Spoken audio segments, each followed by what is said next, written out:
Turn to race one. Race one, we still need to know who's driving number 3 CS Door Prize. We still need to know the driver on number 3 CS Door Prize. In race one, there's win, place, show, exacta, quinella, and trifecta wagering.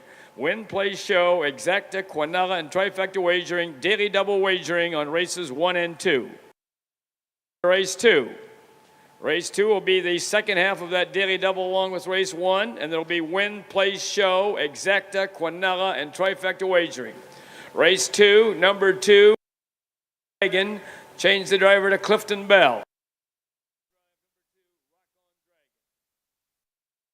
Chatty, change the driver to Pierce Henry. Pierce Henry will drive number 5, McChatty.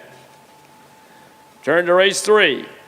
Race 3, there will be win, place, exacta, and trifecta wagering, and it'll be the first half of a daily double along with race 4. Turn to race 4. Race 4 will be the second half of that daily double along with race 3, and there'll be win, place, show, exacta, quinella, and trifecta wagering. Race 4, number 1, why tomorrow, Ray? Change the driver to Mark St. Louis Jr. Mark St. Louis Jr. will drive number 1, why tomorrow, Ray? And we still need to know who's driving number 2, Can't Touch Nasty. We need to know who's driving number 2, Can't Touch Nasty. Number 5, Lost That Lovin' Feelin'. Change the driver to Hank Levan. Hank Levan driving number 5, Lost That Lovin' Feelin'. Turn to race 5. Race 5, there'll be win, place, show, exacta, quinella, and trifecta wagering. Race 5, number 2, Wilder. Change the driver to Mark St. Louis Jr. Mark St. Louis Jr. will drive number 2, Wilder. Turn to race 6. Race 6, there'll be win, place, show, exacta, quinella, and trifecta wagering. Turn to race 7. Race 7, there'll be win, place, show, exacta, quinella, and trifecta wagering, and also a superfecta. There'll be a superfecta on race 7. Race 7, number 2, What Now, Jenny? Change the driver to Pierce Henry. Pierce Henry will drive number 2, What Now, Jenny? You may scratch the number 3 horse, Lucky Nugget. Scratch the number 3 horse, Lucky Nugget, due to personal reasons. Also, number 1, Ella Bella Boo, is racing on Lasix for the first time. First time on Lasix for number 1, Ella Bella Boo.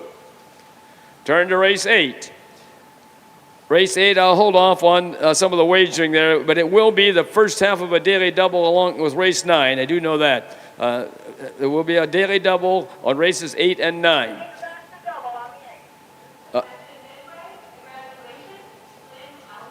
Race 8, number 4, you may scratch the number 4, O'Grady's First Man, lame. Scratch the number 4 horse, O'Grady's First Man, lame. Turn to race 9. Race 9, there will be win, place, show, exacta, quinella, and trifecta wagering. Turn to race 10. Race 10, there will be win, place, show, exacta, quinella, and trifecta wagering, and also another superfecta in race 10. Superfecta in race 10.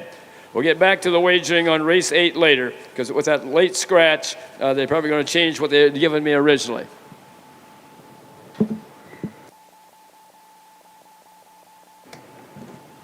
Ladies and gentlemen, will you please stand as Matt Richardson sings our national anthem? Check.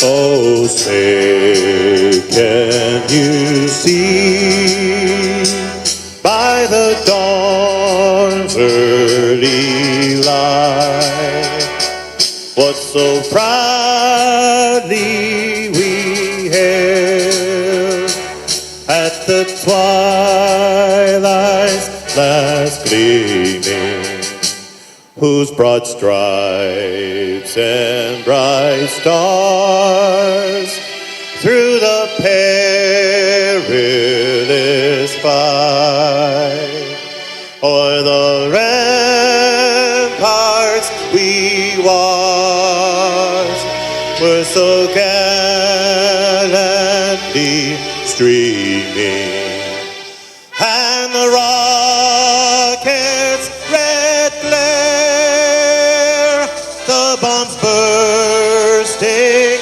in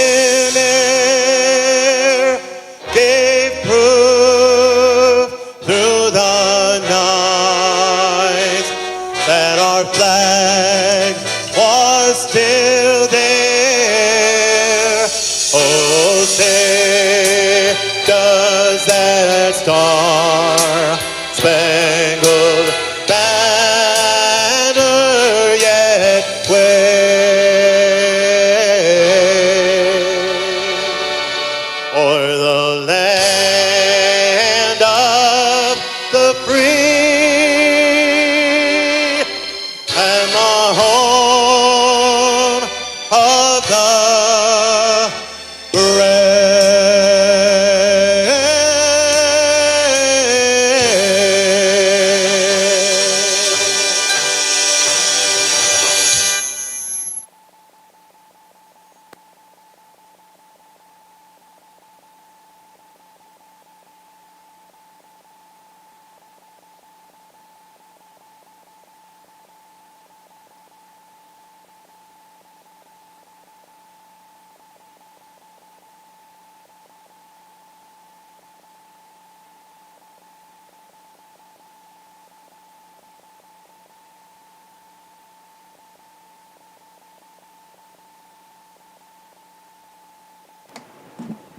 In race 1, number 3, CS Door Prize, make the driver Justin Irvin.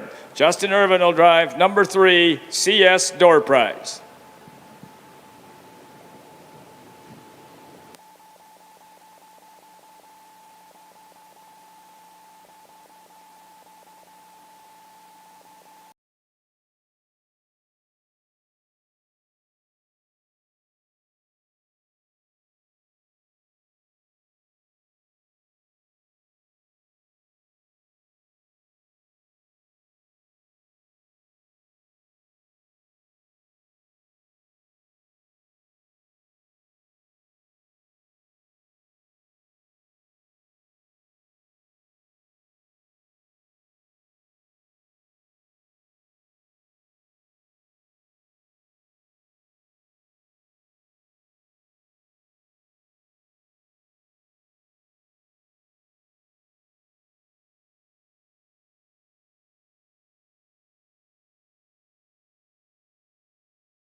The Ohio Harness Horsemen's Association presents Ohio County Fair Racing.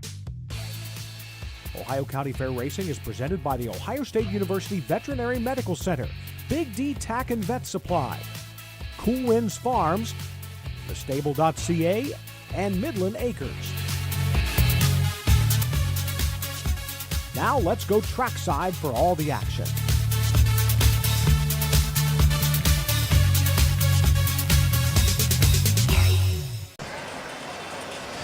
Well, good evening and welcome to the Fulton County Fair in Wauseon, Ohio. Frank Frost, Matt Clark, Matt Clark and Tom Pye, the harness guy. That's me? It's been a long week. Yeah, I imagine it has. Yes. Here's the first race, post parade. Like for a purse of $6,080 and a blanket courtesy of Miller Construction of Ridgeville Corners for this race, the faster division getting the Marshall Fitness blanket. Number one is Supreme Samson, owned by Hagerman Racing of Kidron, Ohio, Daniel Schrock of Millersburg, Ohio, and Vernon Miller of Fredericksburg, Ohio, trained by Herman Hagerman, the driver Emmanuel Miller. Number two is CS Full Speed, owned by Jay and Louise Weller of Republic, trained by Janie Weller, the driver Jay Weller. Number three is CS Door Prize, owned by Derek Harmon of Flemingsburg, Kentucky, trained by Rosie Weaver, the driver Justin Irvin. Number four is Rose Run Zeb, owned by Rosie Weaver of Beach City and Heartland Acres of Walhonding, Ohio, trained and driven by Rosie Weaver. Number five is Grover Hill, owned by Sean McGee of Swanton, trained by Ty Bates, the driver Pierce Henry. And number six is Count Star, owned by Sue Robbins of Republic, Ohio, trained by Norm Robbins, the driver Drew Neal. Horses will take one long score and go to the gate. Mute your windows closing in 4 minutes. There's Win, Place, Show. Well, Tom Pye, the harness guy, as long as I don't call you late for supper, I can call you anything except late for supper. Absolutely. We open it up with a 2-year-old colt trot, $6,080, field of six.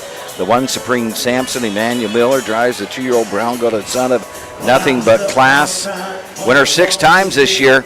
He looks the class in this race. $25,000 this year for Supreme Samson. And he's working on 5 in a row in Ohio. This will be 6 in a row if he can do it. Number 2 is CS Full Speed. He's gelded by full count out of Ms. Friendly by Superstar Sabra. 7 starts, no wins, no seconds, no thirds. Says show 2, 9, and 4 in his card for Jane and Jay Weller. 3, CS Door Prize, Justin Irvine for Rosie Weaver. The brown gunning by Enterprise. 4 starts, has a second, 2,300 last time out, second, beaten length and 3/4, 205 at Van Wert. And number 4 is Rose Run Zeb with Rosie Weaver, trained and owned and driven.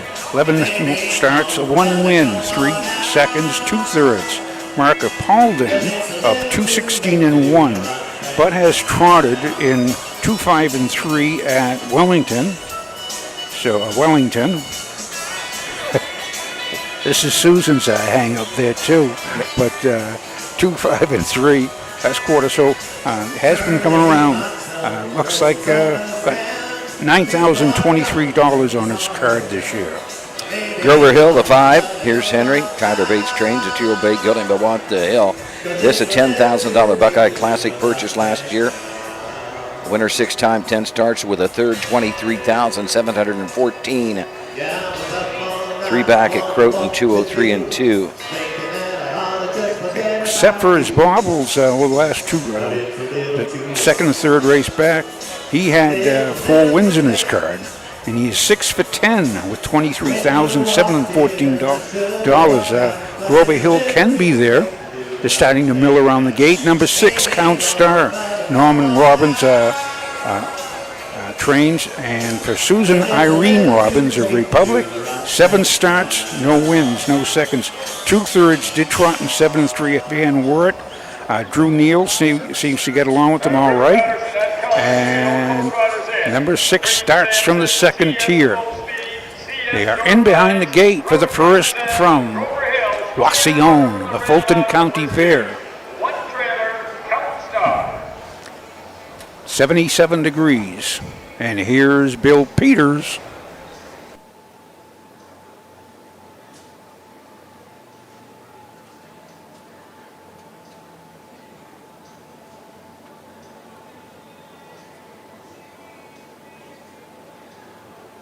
Here they come. The year off and trotting the first horse away in the middle of the track is Rose Run Zeb. Down at the rail second, that's CS Door Prize. Off stride on the outside third is Grover Hill. In their fourth is Count Star. Moving up fifth is CS Full Speed, and the last horse is Supreme Samson. As they make the turn now to head down the backside to race over toward that quarter-mile mark, Rosie Weaver has Rose Run Zeb on top by 2 lengths. Her stablemate CS Door Prize, driven by Justin Irvin, racing in their second. Moving up third along the rail is Count Star, driven by Drew Neal. Back trotting fourth now is Grover Hill, driven by Pierce Henry. Racing in their fifth is CS Full Speed, driven by Jay Weller. And the last horse is Supreme Samson, driven by Emmanuel Miller. First quarter was trotted in 31 3/5 seconds. As they race around that upper turn to come down past the stand for the first time, that's still Rose Run Zeb with the lead. CS Door Prize right there, a close second, followed by Count Star third. Fourth is Grover Hill. Trotting in their fifth is CS Full Speed, and the last horse at this point coming down to the half is Supreme Samson. Coming to the half with the lead along the rail is Rose Run Zeb. Pouring on the pressure on the outside is CS Door Prize, and right there third it is Count Star. First half trotted in 104. As they round the turn now to head down the backside to race over to that 3/4 mile mark. Now CS Door Prize takes over. Dropping back second is Rose Run Zeb. On the outside third, Count Star, and 3 wide down the backside goes Grover Hill. Moving up fourth is CS Full Speed, and the last horse Supreme Samson. Going toward that 3/4 mile mark with the lead, that is CS Door Prize. At the rail second, Rose Run Zeb. Between horses third is Count Star, and 3 wide on the outside. Fourth is Grover Hill. 3/4 and 134 3/5. As they race around that upper turn to head for pay dirt. That's CS Door Prize now opening up about 4 lengths on Rose Run Zeb. Count Star on the outside third, Grover Hill along the rail fourth. As they race through the lane, that's CS Door Prize and Rose Run Zeb. It's going to be CS Door Prize, and here they all come. Rose Run Zeb up for place, Count Star for show. 1 mile in 2:04 4/5. It's smoked in that last half, 1 minute and 4/5. Last quarter in 30 3. Rosie Weaver's stable finished 1-2. CS Door Prize, Justin Irvine gets the winning drive. 2-year-old Brown Gelding, a $4,200 Buckeye Classic purchase last fall by Enterprise. Lifetime mark, 4-4. Justin Irvine comes out at the half, gets the lead going down the backside. Well, they were 3 wide, I guess, in that far turn. 3 wide. 3 wide. Grover Hill 3 wide, who made the break leaving. Rose Run Zeb and Rosie Weaver finished second. Third was Count Star. Fourth, the 5, Grover Hill. 31 3, 104, 134 3. 3 to 5 favorite. He would not trot until he got to about the 8th pole, and then all of a sudden, when he did trot, he looked really good. Yeah. Going up, I thought he might catch the field, but that 1 mile in 4-4, you're not gonna catch 2. He'd have to trot a mile about 2-1 to catch them. Mm-hmm. Yes, he was behind. Vast improvement for Rose Run Zeb. Best he's shown was 5-3 on his card. And once again, Rosie Weaver. Well, excuse me, Doris Prize, 4-3-6. Comes number 3, CS Door Prize, owned by Derek Harmon, trained by Rosie Weaver, and driven to victory this evening by Justin Irvin.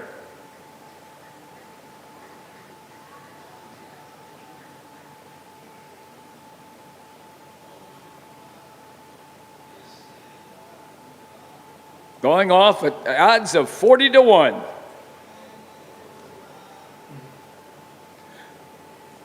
The blanket for this race is courtesy of Miller Construction of Ridgeville Corners.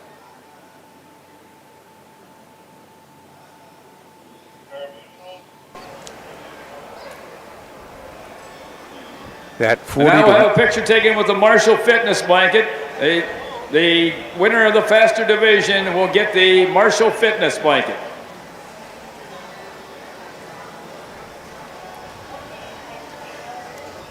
Perosi's going to have to buy 2 win That's a big photos. hand here for Justin Irvin and CS Door Prize and the Miller Construction and Marshall Fitness, the donors of the blankets.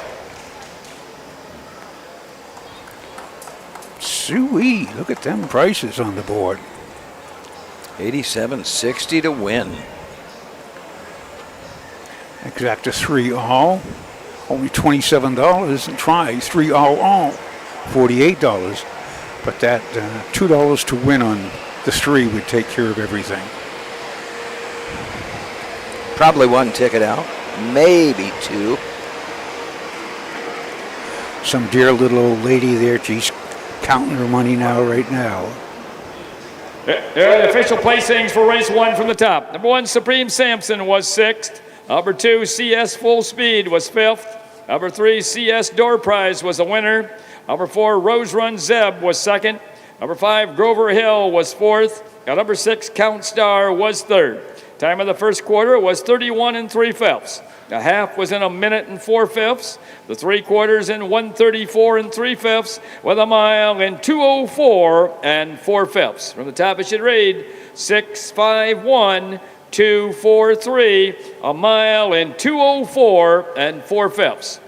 In the upcoming race 2. Well, Tom, it's on to the second 3-year-old filly Pacers. First to 2 divisions for $5,820. We'll be back right after these messages to take a look at that second race.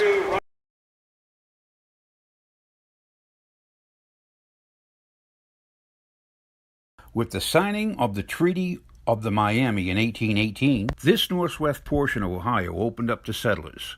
The first log cabin in this area was built by 40-year-old Elisha Williams, who arrived from Seneca County with his wife and 4 grown children in October of 1835. That was the very same year of the infamous Toledo Wars, which was contested just with a lot of positioning and a few warning shots fired, although one Michigan sheriff did get stabbed with a penknife.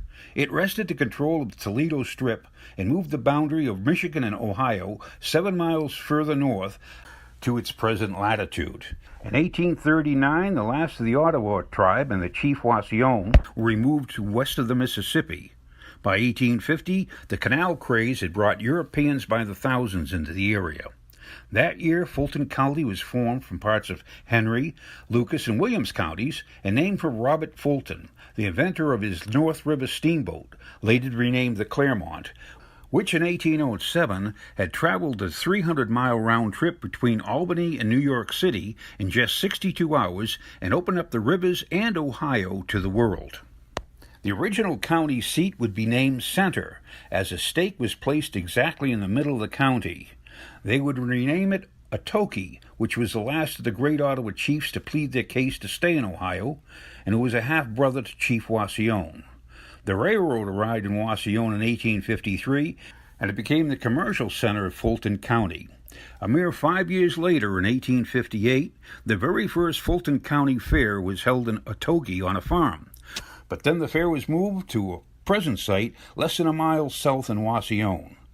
The racetrack is considered one of the best in northwest Ohio's, and with as many improvements to the grounds as well as its barn area over the past 162 years, Fulton County Fair is now the 3rd largest fair in Ohio and still growing.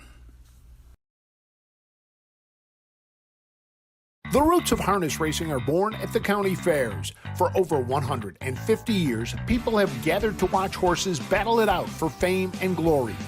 Catch the thrills this summer at an Ohio Fair Racing Conference County Fair. The OFRC races at 21 fairs in 19 Ohio counties. Trotters and pacers put it all on the line to be called the best in the Buckeye State. The Ohio Racing Conference, where the path to greatness begins. Buying or selling a racehorse? OnGate.com is your one-stop website. OnGate has changed the way racehorses are bought and sold. Easy-to-view listings makes it easy to find your next champion. Buy or sell at OnGate.com. Yes, we are back, Doug Ballinger. We are back at Wauseon. Gorgeous evening. Nice crowd again tonight. Nice crowd.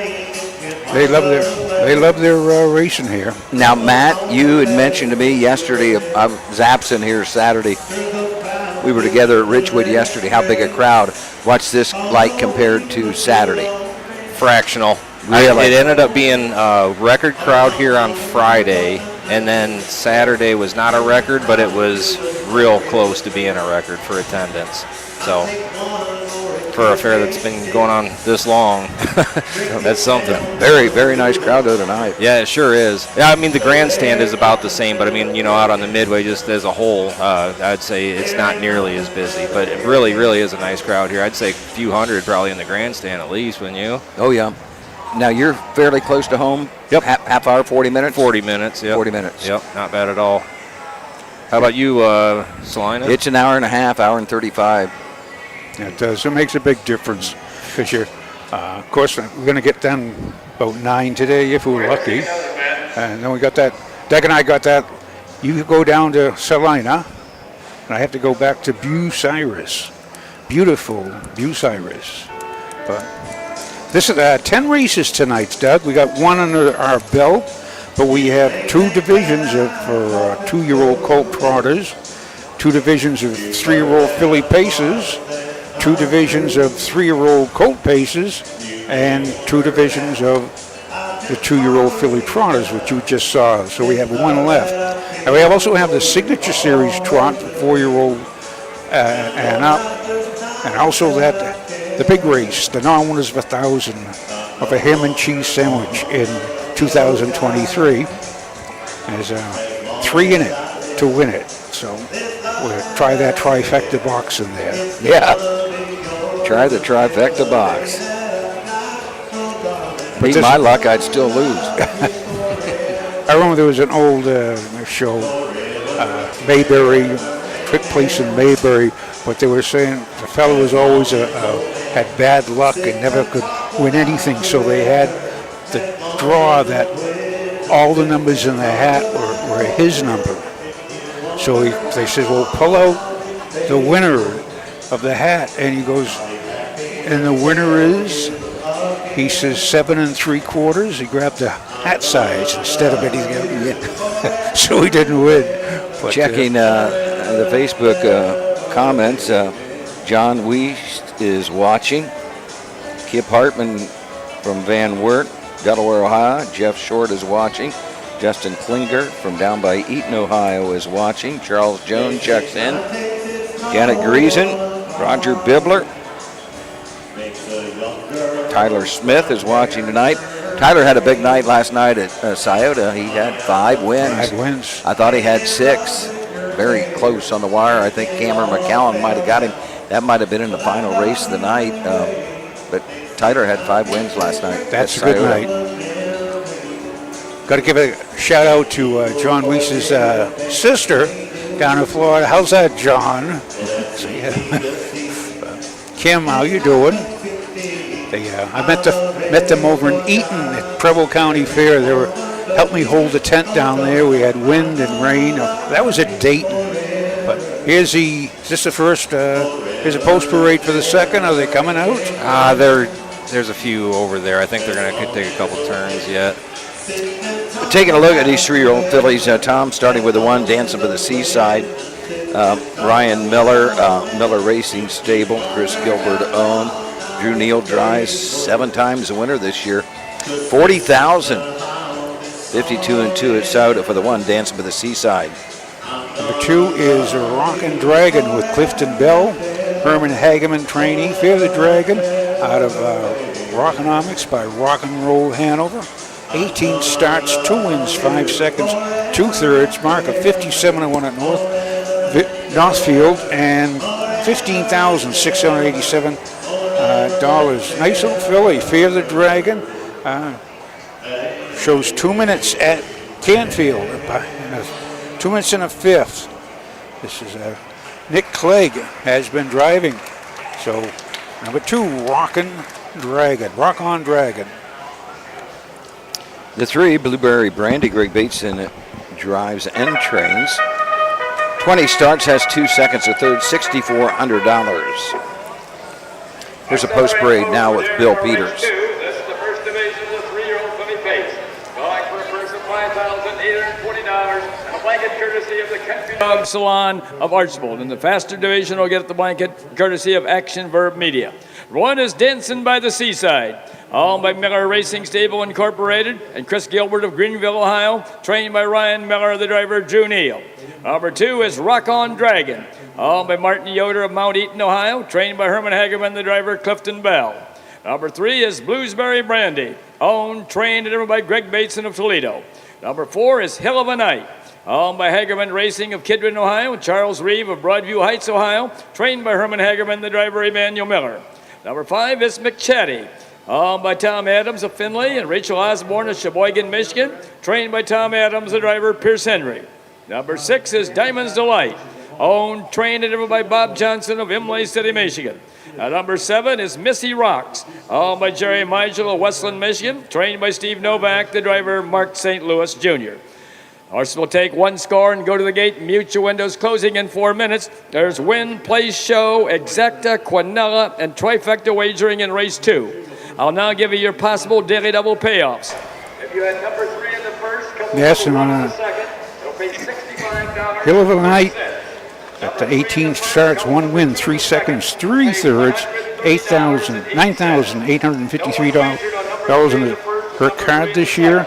She has a nice card. She was 59-4 at Mount Gilead, 59-4 at Wellington. Napoleon, 2 minutes and a fifth.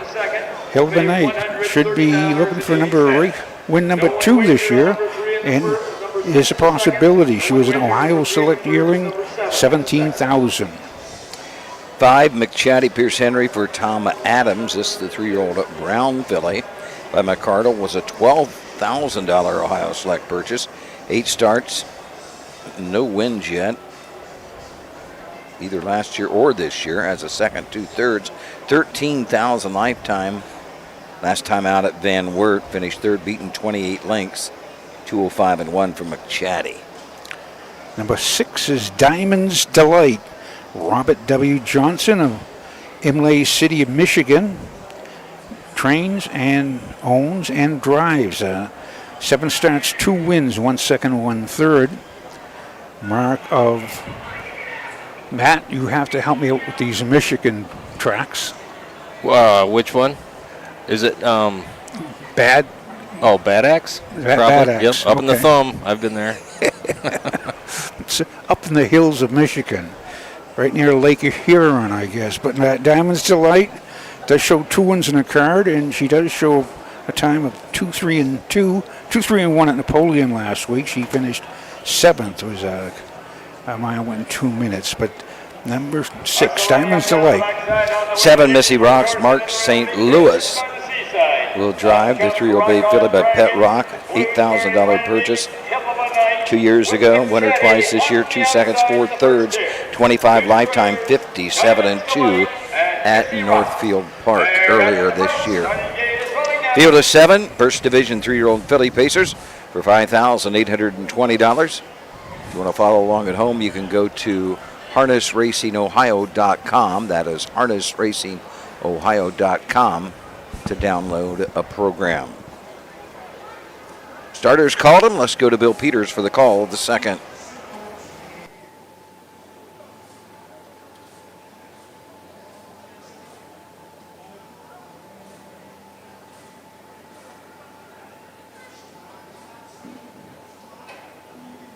Here they come.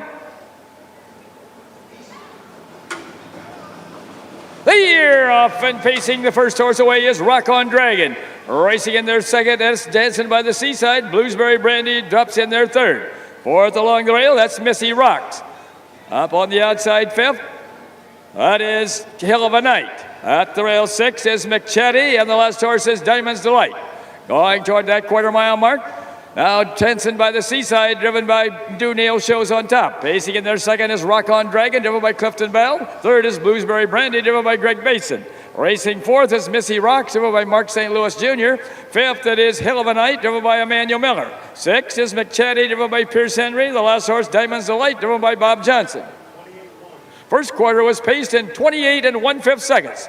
Horses are on straight alignment as they race down toward the half-mile mark. That's Drew Neal and Dancing by the Seaside, bringing the horses down to the half. Sitting in the golden chair second, that's Clifton Bell with Rock on Dragon. Bluesberry Brandy is in there third. Fourth, it is Missy Rocks. Moving up on the outside fifth, now comes Hell of a Night. Sixth along the rail is McChatty, the last horse, Diamond's Delight. First half paced in 58 3/5 seconds. As they round the turn now to head down the backside to race over that 3/4 mile mark. The one to catch is Dancing by the Seaside. Along the rail second is Rock on Dragon. On the outside third is Missy Rocks. Along the rail fourth, Bluesberry Brandy.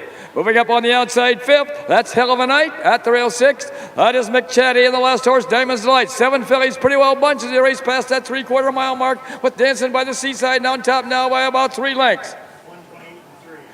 3/4 in 128 3/5. That's Dancing by the Seaside with the lead. Missy Rocks pacing in there second. Moving up between horses, third is Bluesberry Brandy. Then 3 wide on the outside comes Hell of a Night. Along the rail fifth, that is Rock on Dragon. As they race for home, that's Dancing by the Seaside and Missy Rocks. It's going to be Dancing by the Seaside, and here they all come. Missy Rocks up for place, Hell of a Night for show.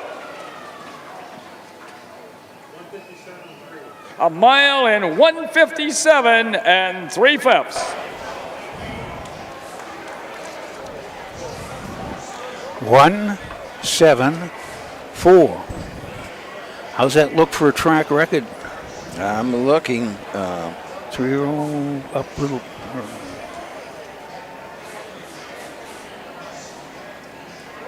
56 3. Ooh, that does 2007. Jim Molyneux's Hot Shot Shubala. I tell you, that was a she was. Bella. She just aired, as they say. Last quarter and 29 seconds flat. Dancing by the Seaside. She's living up to her $70,000 Lexington Select yearling price. Improving. That's 4 in a row in Ohio. Yeah, there was little doubt about this, and she was by far the best. Went off at 3-5. The 7 was your 14-1. We'll have to get the official rundown. But she is. That's a nice little filly, owned by Miller Racing Stable in Greenville, Ohio. Chris Gilbert in Greenville. The Invaders from Greenville have taken over. Veterinarian, isn't he? Chris Gilbert, DVM, yes. Yeah. And now moving down the track into the winner's circle where the winners go. Coming in from Greenville, Ohio, comes number 1, Dancing by the Seaside. Owned by Miller Racing Stable Incorporated and Chris Gilbert. Trained by Ryan Miller. And driven to victory this evening by Drew Neal. Now first, this horse will receive the Country Dog Salon of Archibald Blanket. That's the first one we'll take the picture of. And then the faster division will receive the Action Verb Media Blanket.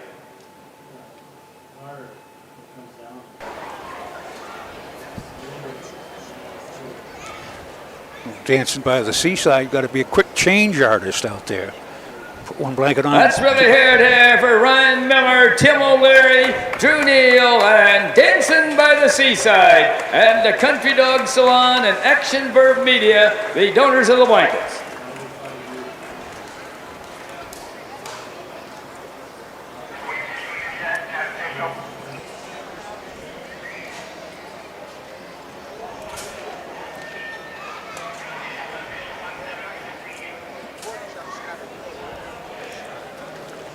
Nice looking filly.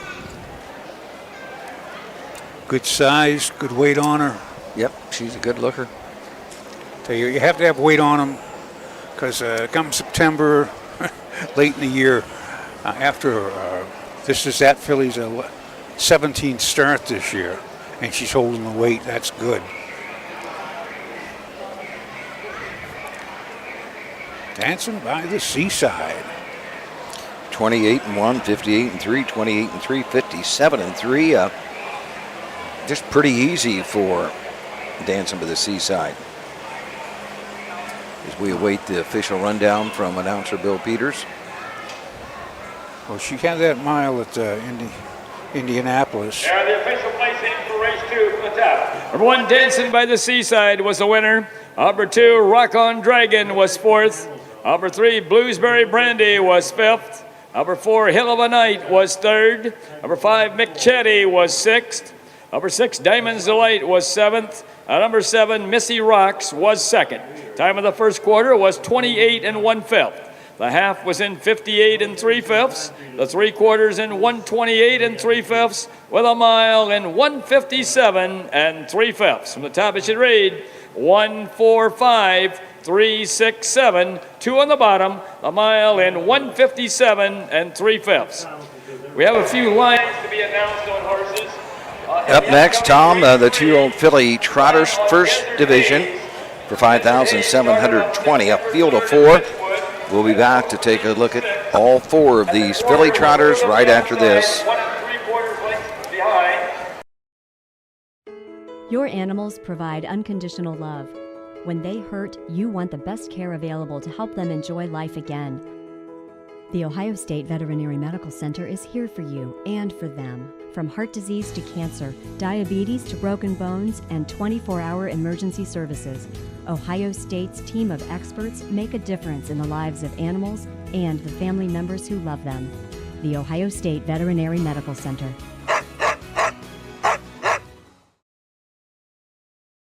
When you need supplies for your horse, one name stands out: Big D's. Since 1974, Big D's Tack and Vet Supply has been the equine experts you can trust. Whatever your horse needs is available at Big D's Tack and Vet Supply. Visit the retail outlet in Streetsboro, Ohio, or order online at bigdweb.com. Most orders shipped that day, or call 1-800-321-2142. Big D's Tack and Vet Supply. For over 50 years, Midland Acres has provided top-quality Ohio-bred colts and fillies. As a third-generation farm with 500 acres of pasture for breeding to boarding and on-site veterinarian care, we understand the importance of delivering well-cared-for and well-mannered yearlings. Get in the winner's circle with the yearlings by Fear the Dragon, Yankee Cruiser, Pet Rock, Long Tom, and Bit of a Legend. Midland Acres, doing our best to bring you the best. Doctor, give me the news! Is it bad credit? It's bad credit, and you need a car. Can I be cured? Yes, but your case needs immediate attention. Visit lowcostcarsoh.com or lowcostcarsnorth.com today. Bad credit, no credit, don't worry. Start driving today. I've been cured! I can get a car! Woo! Even if you're sick with bad credit, get a great car today at either Low Cost Cars locations in Circleville and Columbus. Back again. Back again. Then that daily double with the chalk favorite, Dancing by the Seaside, paid $68, I believe, or $65. But that's just for a little hunch bet, while you sit here enjoying the races. Listen to Matt, our Matt, Doug, and Matt the singer. But good crowd. It's a relaxed crowd too. They're just chilling out. A little too warm to get too crazy out here. Yes. I'm sweating just sitting here. I had to fix a fan. My dear little horse took off the control knob, so I had to fix it, and I broke out into a lather. You'd think I'd been running a mile. Boy, was it a close in the barn. But the third race, Doug Bellinger. Let's go down all 4 of them. Well, we start out with Drew Neal driving to 1, Creative Heart, the babe filly by Creatine out of the Johannes Jesse mare. Jessica Rain, $8,000 purchase as a yearling. 2 starts, has a third. That third, the last time out, beaten 17 at Van Wert. Clocked at 8-2, the 1 Creative Heart. Number 2 is Desert Haze. This is a 2-year-old filly by everyone's favorite relative, Uncle Peter. He's a Vegas Sunset by DeJambro. 8 starts, 2 wins, 3 seconds, 1/3. That's 6 times, 1, 2, 3. On the last 3 at Richwood, That was a TBA. She absolutely ran off. She won impressively down there. That's the half-sister to Hydraulic Hazel right there. This Desert Haze. Yep, here? Okay. yep. Yeah, I talked to Greg a little bit. He's, obviously happy to have her, but now kind of the plan or the hope is to get enough points to get into that $50,000 fair final. So she's got 2 wins since the points were updated on 8/27, so that's 102 points. So if she gets a win in here tonight, it would put her right up in the mix, not really knowing what all the other horses have done, but she's definitely on a tear right now. I don't know if they score 9 or 8. I'm not sure if they'll do 8 or 9. The 4-horse. There will not be a trailer. There won't be a trailer. 8 then probably at Cleveland. 8 at Cleveland. Eckerd Hill Carey, the 4 in here, was sitting 10th currently, as of as the points had been updated. So I don't know what she's done her last couple of starts too, but getting to be that time of year where it's kind of interesting to look at those totals. Yes. It's a drive for the wire for the points. Yep. And believe me, you get in that $50,000 final. Oh, that's huge. That makes the whole year right there. Yeah. But she has 2 wins in 3 seconds. And she does, 3 wins in 3 seconds. I saw that. I was watching the broadcast from Richwood, and she just dominated the field, as you said, Matt. But Desert Haze. Let's go Desert Haze. Let's go Hydraulic Hazel. Number 3. Cardiel. Hank Levan trains and drives the Bay Filly by Team 6. Levan Stables, Megan Levan, Darmafall Racing, 14 starts. 3 seconds, 2/3, 6,300. Raced at Richwood Sunday, finished 5th. Timed in 13-1. The 3 Cardiel. Here's the post parade, and we'll pick up on the 4 Eckerd Hill Carey. That's the first division of the 2-year-old filly trot. Going for a purse of $5,720 and a blanket courtesy of Beethoven Farm. And the faster division of the 2-year-old filly trot will get the Klein's Entertainment LLC blanket. 1 is Creative Heart, owned by Sue and Norm Robbins of Republic, Ohio, and Norman L. Robbins of Plymouth, Ohio, trained by Norm Robbins, the driver Drew Neal. Number 2 is Desert Haze, owned by Hayter Stables, LLC of Temperance, Michigan, and Greg Bateson of Toledo, trained by Greg Diamond, the driver Greg Bateson.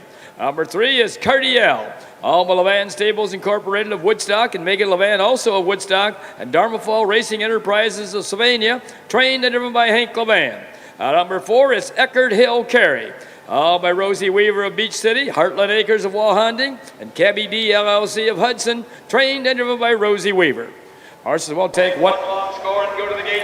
Matt Eckerd Hill Carey, she has 11 starts, 3 wins, 3 seconds, 2/3. That's 8-1-2-3 for 11 starts. A mark of 2-5-4 at Croton, $14,399 in the card. She has trotted in 5-4. That's where she won in Croton. Now, as you see here on Creative Heart, the Robbins is Susan and Norm Robbins filly. She was scratched sick, and she got sick, bam, and she lost probably 40 pounds, right? And that was in July, over a month ago, 6 weeks ago, but she's just starting to come back. It takes a while to come back, yes. And, but just to see her go from a healthy, robust filly, and they get sick, boom. But she's coming back. Unfortunately, she has to run into Desert Haze. Desert Haze is 3-5 right now. Eckerd Hill Carey is 2-1. The 1 Creative Heart is 4-1, and Cardiel is the long shot on the board at 9-1. We were talking about the fair championships for 50,000 points. So important here these last 2-3 weeks. Fair championships October 14th on a Saturday at Northfield Park for 50,000. And this Saturday, the Scarton and Gary Championships at Saturday, they just completed the draw. Jessica Ott and the media specialist there at Souderdown was on the Ohio Harness Horseman Association Facebook page doing the draw for the 8 Scarlet and the 8 Gray. The 8 Scarlet for 300,000.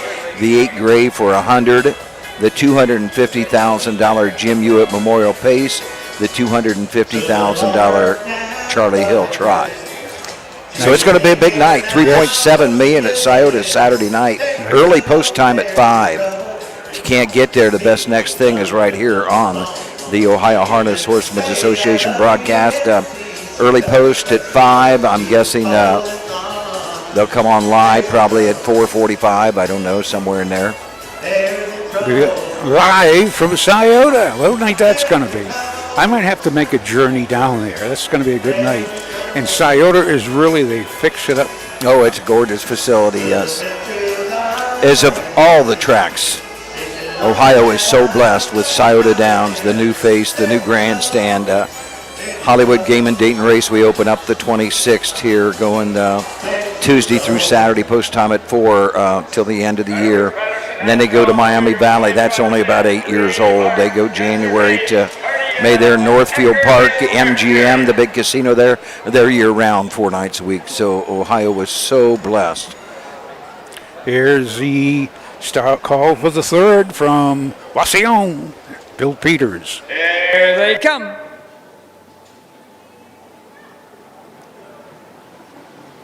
They're off and trotting. The first horse away is Desert Haze. At the rail second, that's Creative Heart. Dropping in their third is Cardiel. And the last horse is Eckerd Hill Carry. As they make the turn now to head down the backside to race over that quarter-mile mark, Greg Bateson has Desert Haze on top by 2 lengths. Trotting second is Creative Heart, driven by Drew Neal. Third is Cardiel, driven by Hank Levan. And the last horse is Eckerd Hill Carry, driven by Rosie Weaver. No change going toward that quarter-mile mark. That's still Desert Haze with a lead, followed by Creative Heart, Cardiel, and Eckerd Hill Carry. Past that quarter-mile mark, Desert Haze still leads by a length and a half over Creative Heart. First quarter trotted in 32 3/5 seconds. As they race around that upper turn to come down past the stand for the first time, the first horse to move out of that 4-hole comes Eckerd Hill Carry and Rosie Weaver. As they race down toward the half-mile mark, that's still Desert Haze with a lead. Charging up on the outside second now is Eckerd Hill Carry. Third along the rail, Creative Heart, and the last horse, Cardiel. Coming to the half-mile mark, that's still Desert Haze along the rail with a lead. Pouring on the pressure on the outside second is Eckerd Hill Carry. Third along the rail is Creative Heart, and the last horse is Cardiel. First half trotted in 105. As they round the turn now to head down the backside to race over toward that 3/4 mile mark. The one to catch is Desert Haze. The closest horse second is Eckerd Hill Carry. Third along the rail, Creative Heart. Now Hank Levan makes his move with Cardiel. She's up to fourth and going after the leaders. Going toward that 3/4 mile mark. That's Desert Haze by a length and a half over Eckerd Hill Carry. Holding on third along the rail is Creative Heart. On the outside fourth is Cardiel. 3/4 in 134 3/5. As they race around that upper turn to head for pay dirt. That is still Desert Haze now by about 3 lengths over Eckerd Hill Carry. Creative Heart trotting third, followed by Cardiel fourth. As they race toward home, that's Desert Haze and Eckerd Hill Carry. It's going to be Desert Haze, wire to wire, and here they all come. Up for place is Eckerd Hill Carry. Up for third is Creative Heart. A mile and 2:04 1/5. Nice back half there. Wow. 59-1. Last quarter, 29-3. You could see Greg maybe kind of chirping to her a little bit, but that's all she needs. And maybe not even that, the way she was kind of drawn away in there. Nice filly. Yeah. 2-4-1, just for fun. I know the Robins are happy with Creative Heart. Trotted a good mile. Was right up there, competitive. That's good to see him come back. Congratulations. Desert Haze. The Bay filly of Uncle Peter. Third of the season. A lifetime mark coming off that win by 9 lengths at Van Wert last week. Or excuse me, at Richwood just Sunday, I should say. And did race at Richwood Sunday. And Thursday, I believe, or last Tuesday would have been at Van Wert, was second. So she's been working pretty hard here. Keeping it tight. Three starts in 10 days, something like that. Still relatively lightly raced, though. She only had, like 9 coming in where others have like 14, 17, stuff like that. But I talked to Greg because the 2-year-old fillies go on Tuesday at Upper Sandusky and Wednesday at Montpelier, and it's like, how bad do you want those fair points? He's like, no, I'm not doing that. He said he doesn't even like doing what he's doing now, racing her back this quick. But getting into a $50,000 final. That would be a lot of fun to have one that is this good this time of year. 32-3, 105, 34-3, 204-1. First, the 2, Desert Hayes. Second to 4, Eckerd Hill Carey. Third to 1, Creative Heart. And fourth, the 3, Cardiel.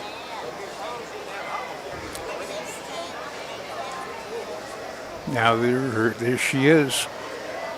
Of course. Now moving down the track into the winner's circle. Where the winners go. Coming in from Temperance, Michigan and Toledo, Ohio, comes number 2, Desert Hayes. Owned by Hayter Stables, LLC, and Greg Bateson. Trained by Greg Diamond and driven back to this evening by Greg Bateson. The blanket for this race is courtesy of Beethoven Farm.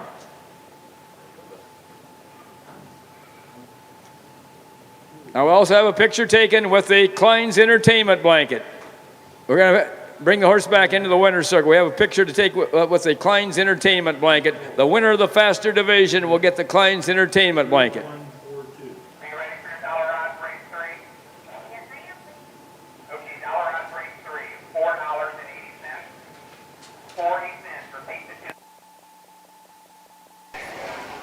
That's a big hand here for Greg Bateson, Jennifer Main, and Desert Hayes, and the Beethoven Farm and Klein's Entertainment, the donors of the blankets. Here are the official placings for race 3 from the top. Number 1, Creative Heart was third. Number 2, Desert Hayes was a winner. Number 3, Cardiel was fourth. Number 4, Eckerd Hill Carey was second. Time of the first quarter was 32 3/5. The half was in 105. The 3/4 in 134 3/5, with a mile in 204 1/5. For the top, it should read 314, 2 on the bottom, the mile in 204 1/5. Well, it's on to the 4th, 3-year-old Colt Pace. First of 2 divisions for 5,770, Ydemar Ray. Can't Touch Nasty, Doo-Wop Bobby. Lonely Boy, and Lost That Love and Feeling. Tom, we'll be back to take a look at the 3-year-old Colt Pacers right after we pause for these messages. Own a little and love it a lot. TheStable.ca is an award-winning fractional ownership operation. Buy as little as 1% of a racehorse and experience 100% of the thrill. TheStable.ca makes ownership easy, accessible, and affordable. Communication and customer service are at the heart of everything we do. Get started at TheStable.ca.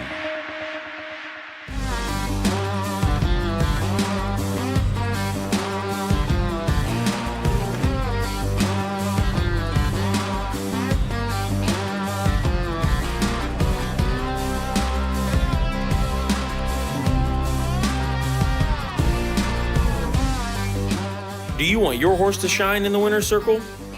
Feed DAC Oil. It makes a world of difference.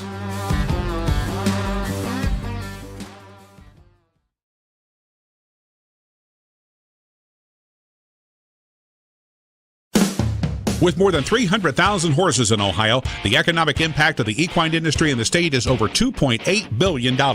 Much of that value comes from standardbred horse owners, breeders, trainers, and drivers who participate in the sport of harness racing. The mission of the Ohio Harness Horsemen's Association is to preserve, protect, promote, and serve the entire standardbred industry in Ohio and beyond. To learn more about the Ohio Harness Horsemen's Association, go to ohha.com. That's ohha.com. We're back. Tell you that Matt just informed me that Desert Hayes, that as a brother by Uncle Peter, full brother. I'm not sure if it's a full brother or not. If it is, that would be. I would. Oh, and I call him, that's like money in the bank. Yeah, which it is. And if you get a good brood mare, and one of the great mares of all time, Doug, this is when you were a youngster, the Old Maid, remember her? No, that's way before my time. Well, this is like, we're going back years, but this is back, they breed it to a pacer, they either a trot or whatever, and they said you could breed it to a goat I've heard them comments before. Could go still Those trotting kind of 210. comments, yes. Yes. But yeah, this is a Desert Hayes is again a nice. He's being broke now, being trained down as we speak. You're going to watch the family. Asking price keep going up as long as those two keep racing how they are too. Yes. That thing. You just see it, ka-ching, ka-ching. Yeah. This is the fourth race, 3-year-old colt pace. This is going to be a fast division. Got a couple of drivers change. We'll go over them. The thing again, go to harnessracingohio.com. Study that program. See how I pick my losers. Well, the one in here is Wydemar Ray. Mark St. Louis Jr. will drive. 6 times a winner this year. 22,000, 54-1 at Northfield. Mark St. Louis will drive.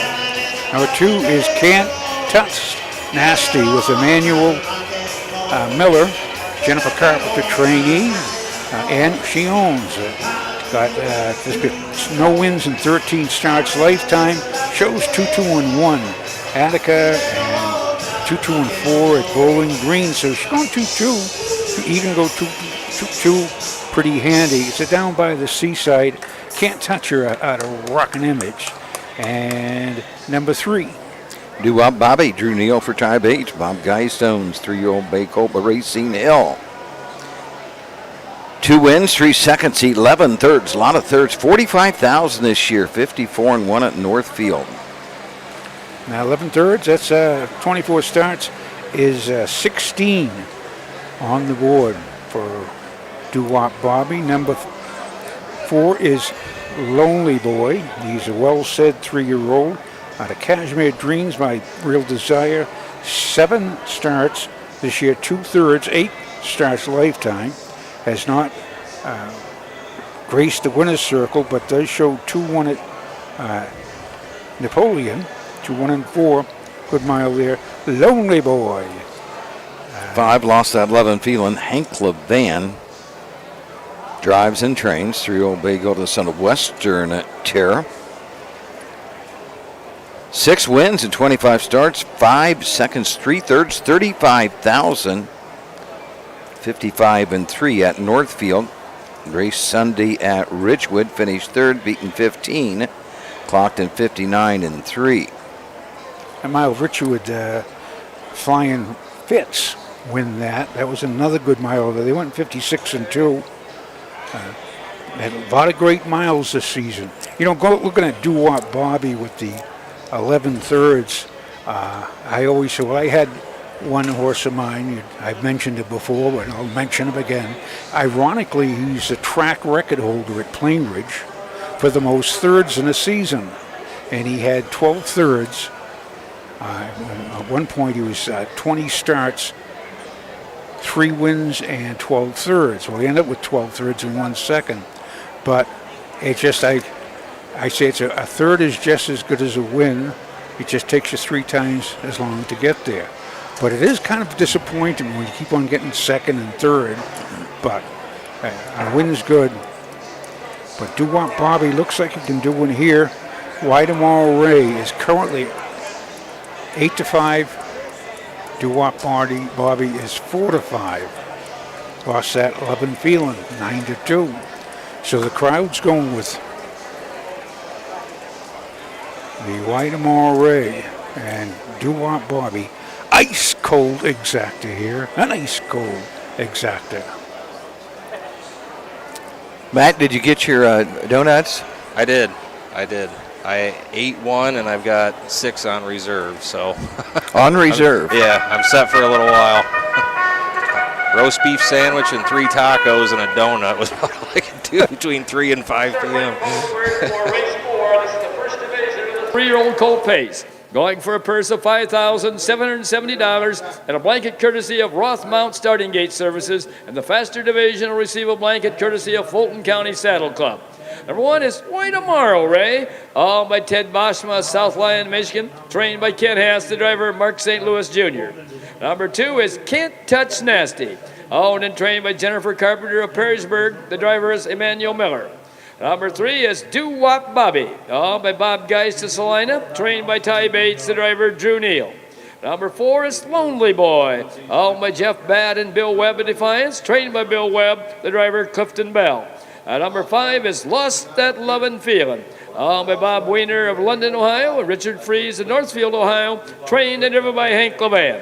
Horses will take one score and go to the gate. There's Win, Place, Show, Exacta, Quinella, and Trifecta Wagering here in race 4. Okay, Matt. Looking across the way, Tom, straight across the one, White Amar Ray. He is a big horse, long-gated horse. That covers the ground good. He covers a lot of ground with one stride. Now, as you see over there, they're just in the backside there. One's going the right way, and of course the other horse is going jogging. But on the backside, that's only about 5 wide, maybe if it's that. That's narrow there. Yeah, it is narrow. This is a nice track, though. I walked across the track. Very good condition. It's just a great facility here. Well, they take pride in their... I was here last year, for both days, and look forward to coming Saturday. In the last minute, I had to cancel out, but I was looking forward to my trip tonight. Yeah, always enjoy this fair. See, you're all set with donuts? I got some donuts to take home to my wife. Now, will Valerie get any of these donuts? Yeah. There's no stopping her. I can't eat them all before I get home. Oh, okay. Yep, she was hoping to come out tonight. She usually loves this fair. Just got a little jammed up at work with the holiday weekend and stuff. So. It's a very relaxing fair. It's a just nice scene. The cornfield out across the road. It's a pure country fair. Nice town, Wauseon is. Nice fair to race at. Typically, the track's always in good shape. They take real good care of the track here. Yeah, they take pride in their racing. Probably any event that goes on at the fair, they make sure it's top notch. I'm sure. Like I say, last year, my first time up here. If you look at the crowd line, and those are all horsemen in the back. Well, probably some show competition in there too, but and then up the head of the lane, same thing. They come out for the races. They love it. Currently, why tomorrow, Ray? Why not now? He's 2-1. Do you want Bobby? 3-5. So it's 3-1-5. The crowd is picking. They're gone the way to the gate. It's the Roth Mountain starting gate. Helen Bateson checks in. David Marg from Margate, Florida. Rhonda Ritter, mom of driver Mike Wilder, over there by Bradenton, Florida, is checking in. Scott Tarleton, a regular, checks in. Mike Wepkenberg is watching. Mike Houston also. Let's go to Bill Peters for the call.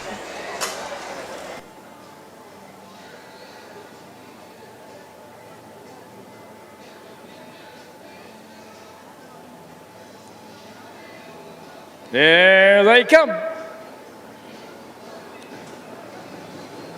They're off and pacing the first horse away at 3 of us. Wait tomorrow, Ray. Up on the outside second is Do Wop Bobby. In their third is Can't Touch Nasty. Moving along fourth is Lonely Boy. And the last horse is Lost That Lovin' Feelin'. As they make the turn now to head down the backside to race over toward that quarter-mile mark, Mark St. Louis Jr. has Wait Tomorrow, Ray, on top. Dropping in second is Do Wop Bobby, driven by Drew Neal. Racing in their third is Can't Touch Nasty, driven by Emmanuel Miller. Moving up fourth now is Lost That Lovin' Feelin', driven by Hank Levan. And the last horse is Lonely Boy, driven by Clifton Bell. First quarter paced in 27 3/5 seconds. As they race around that upper turn to come down past the stands for the first time, that's Why Tomorrow Ray with the lead. Second along the rail, that is Do Wop Bobby. On the outside third comes Can't Touch Nasty. In their fourth, that's Lost That Lovin' Feelin'. The last horse is Lonely Boy. 5 pacers well bunched as they come to the half-mile mark. That's Why Tomorrow Ray with the lead. Now Can't Touch Nasty is pouring on the pressure on the outside second. Along the rail third, looking for racing room is Do Wop Bobby. Then comes Lost That Lovin' Feelin' and Lonely Boy. First half paced in 58 3/5 seconds. As they round the turn now to head down the backside to race over that 3/4 mile mark. That's still Why Tomorrow Ray with the lead. On the outside second is Can't Touch Nasty. At the rail third, it is Do Wop Bobby. Moving up on the outside fourth is Lost That Lovin' Feelin', and the last horse is Lonely Boy. Past that 3/4 mile mark, that's still Why Tomorrow Ray with the lead. 3 quarters in 128 1/5. That is Why Tomorrow Ray with the lead. Flying up 3 wide, pacing fast as ball on the outside is Lost That Lovin' Feelin'. Do Wop Bobby still looking for racing room between horses that Can't Touch Nasty. As they race for home, that's Why Tomorrow Ray. And here comes Do Wop Bobby with the race. It's going to be Why Tomorrow Ray. And here they all come. Do Wop Bobby up for place. Lost That Lovin' Feelin' for show. A mile and 157 3/5. 57 3. Why Tomorrow Ray got every call. 7th win this year with 3 seconds. Do Wop Bobby, he was up and challenging. Drew Neal wanted the front end. Yeah, they were rolling. They were rolling, but when Drew knew he wasn't going to get it unless he paid the price. And so he backed off, got the 2-hole trip, and shook loose, midway down the stretch, but just couldn't quite catch Why Tomorrow Ray. Why Tomorrow Ray, a 3-year-old gelding by Racing Hill out of Ruthless Hill. This race right here, probably your top 3 horses, Why Tomorrow Ray, Do Wop Bobby, and Lost That Loving Feeling, just the post position draw, who drew inside of who. That is so big because they're all so equal, and that's the way they finished Absolutely. up. Why Tomorrow Ray had the rail inside of Do Wop Bobby and Lost That Loving Feeling, and like Do Wop Bobby inside of Lost That Loving Feeling. It's tough to overcome. See what happens next week. Yep, if the draw's different, if Do Wop Bobby draws the rail, he may have been the winner, and Lost That Lovin' Feelin' could have very well been the winner with the inside post. Good bunch of 3-year-olds. Sure is. They're going to mix it up every week, like you said. Mark, was able to use that horse on the outside kind of as a pick there for a while. When he started getting a little tired, gave his horse a breather there on the front end, kept Drew Neal locked in long enough, and like you say, next week it could be complete reversal. This mile here, 57 3. 2 weeks from today, they very well could be racing at Delaware because the Ohio Fair Racing Conference goes there. It could be a 52 4, 53 mile at Delaware. Driven to victory this evening by Mark St. Louis Jr. The blanket for this race is courtesy of Roth Mount Starting Gate Services. And Melissa Mount and Bruce Patterson are going to be in the winner. At least Melissa Mount is. Bruce is heading across. We got another one coming, Jake. Another one coming across the track.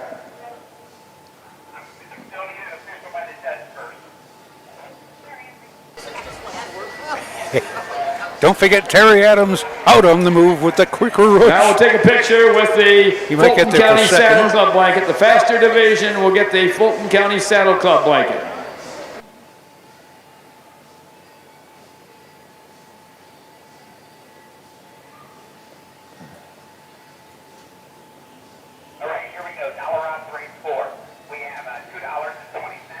Let's have a big hand here for Mark St. Louis Jr., Cooper Stambaugh, and Why Tomorrow Ray at the Roth Mount Starting Gate Services and Fulton County Saddle Club, the donors of the blankets. I know Bruce a little bit, and I mean, he's had some heart trouble over the year. I don't think you'd mind me saying that, but sprinting on a 90-degree humid day probably wasn't the best thing. That's tough. Well, Terry, he was up in the grandstand. He was higher than we were. Yeah. Had to come all the way down. But I, one time in the Meadowlands, I sprinted down the stretch to the winner's circle.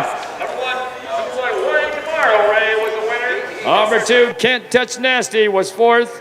Number 3, Doo-Wop Bobby was 2nd. Number 4, Lonely Boy was 5th. And number 5, Lost That Lovin' Feelin' was 3rd. Time in the first quarter was 27 3/5. The half was in 58 3/5. The 3 quarters in 128 1/5, with a mile in 157 3/5. From the top, it should read 1, 4, 2, 5, 3 on the bottom. The mile in 157 3/5. And the upcoming race 5 now when you're exacta paid $8.80, Cornell only paid $2.20. Your trifecta paid less than the exacta. The winner, that's $6.80. And horse Why Tomorrow Ray paid $6.40. Yeah, it's a long run when you get down there, especially if you're out of shape like I was. I wasn't. As one guy says, well, round and plump is a shape. But yeah, I got halfway down and to the winner's circle, and people along the rail saying he's not going to make it. So I stuck out my thumb trying to hitch a ride out of the winner's circle. But yeah, that was a great race. We got 6 more to come. Well, it's 5th race coming up, a field of 5 2-year-old colt trotters. We'll be back to take a look at these trotters right after this. Cool Winds Farm in Lima, Ohio wants to thank all the breeders that supported our popular stallions, including new trotting sire Play Tricks on Me. Cool Winds also stands proven sire Mr. Apples in the great state of Ohio. Randy and Kim Haynes also stand the only full brother to Some Beach Somewhere, Bring on the Beach, sire of Heart of Chewbacca. Visit the Cool Winds consignment at the Ohio Selected Jug Sale at Pickaway Ag Center on Friday, September 15th. Athletes, they come in all shapes and sizes. They catch, they leap, they run. Some athletes even come with 4 legs and paws and hooves. When these beloved family members need care, remember the Ohio State Veterinary Medical Center. Ohio State experts wrote the book on exceptional animal care and know how to get our best friends back on their feet. The Ohio State Veterinary Medical Center. For over 100 years, the values at CoverLink Insurance have been clear. Do the right thing. These values have been at the forefront of what we do, and that will never change. At CoverLink Insurance, you're a person, not a policy. Whether you raise crops, livestock, or own the family farm, CoverLink's farm insurance can be tailored to meet your needs. Trusted advice and solutions to protect what matters most. Great service from great people. CoverLink Insurance. Well, we're back here at Wauseon. A couple comments. David Myrick, Wyatt Farmer had 2 winners last night at Scioto. 18-year-old Wyatt Farmer, 2 wins. I think Brett Miller had 3. Tyler Smith had 5. Josh Sutton 2. Cam McCowan took the late double. He had 2. Scioto, a big night of racing. They had the post draw live on the Ohio Harness Horsemen's Association Facebook page at Scioto about an hour ago for the 8 divisions of the Scarlet and 8 divisions of the Gray and the Charlie Hill and the Jim Ewart.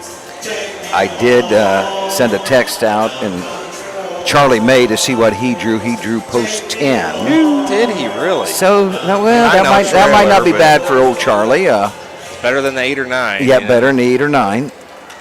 He has no luck at drawing. I can't remember the last time he had the rail, No, or inside 5. Exactly. 6 would be probably all right with Don. Yeah. It's strange. Some horses just seem to draw bad all the time, and you scratch your head. Just say, give me the 8 hole. That's okay. We'll take it. I think section line Big Rye 48-1 or 48-4 was the winner there Saturday night, and he raced at Dark County, and was hung that first half, setting that mile up for Charlie May at 150 at Greenville 2 weeks ago. I'm sure Big Rye would probably be in that race. Gonna be a great night of racing. It will be $3.7 million. See, if weather like this is like got an oppressive humidity, but horses love this type of weather. But I think it's going to be 72. That's going to be a high Saturday, and it's going to cool down, so it'll be a nice evening out front there at Scioto. Beautiful. What time will you have to get there to set up? Probably around noon, 12:30, because we have to be done by 3. I think they're going to start doing like some pictures and things like that with some of the folks around 3 o'clock, some of the owners.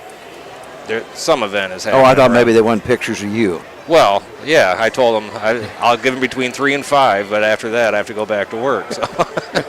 No, I think there's going to be like a dinner and all that for the owners. That's the only way I'll ever get in that owner's box is doing some work. So you might have your hand out when they walk by with their plate, a little something. Yep. See if I can bust some tables, maybe, and try some of the food. I remember they had the fair down the farm in Jersey, and of course it was a big thing. They had the governor there. They had Mickey Mantle, Whitey Ford. They had a great night. So Rachel said to one of the grooms, she says, "Would you like to come over the house at like 6 o'clock?" Well, certainly. So he got all dressed up and curried up, he was, and goes over and she said, "Here," and she hands him a green jacket. She says, make sure they park the cars on this side of the Actually, last night at Scioto, or yesterday at 3 o'clock, somebody got married in the winner's circle. Oh, did they? Yes. Jason Roth married him. The director of racing married him. That's cool. I heard he had to get a license for $51, and then he could. So if you want to get married, you can go to Scioto, and Jason will marry you. So down in the Three Diamonds room, there was probably 80 people in there last night with the wedding reception in the Three Diamonds room. Any idea who, like horsemen, you would think? I think it was a horseman that was involved, I think. I'm not for sure. Here's the post parade for tonight's 5th race. Is Bill Peters.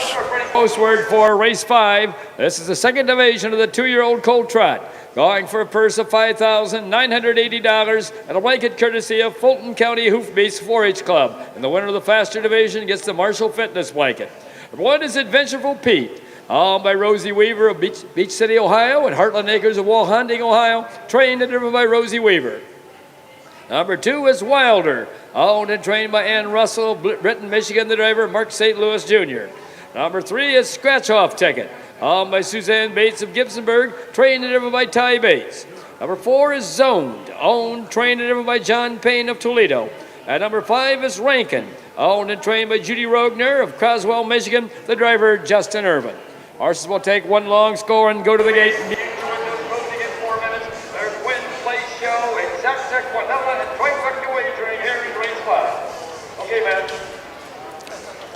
Now, if this is back 50 years ago, but Springfield, Illinois, DuQuoin, and Johnny Barker, who was the track man at Delaware County Fair for quite a few years later, but he and his bride Peggy got married in the winner's circle at DuQuoin State Fair, and their best men who stood up was Stanley Dancer and Billy Houghton, because I think Peggy worked for Billy Houghton.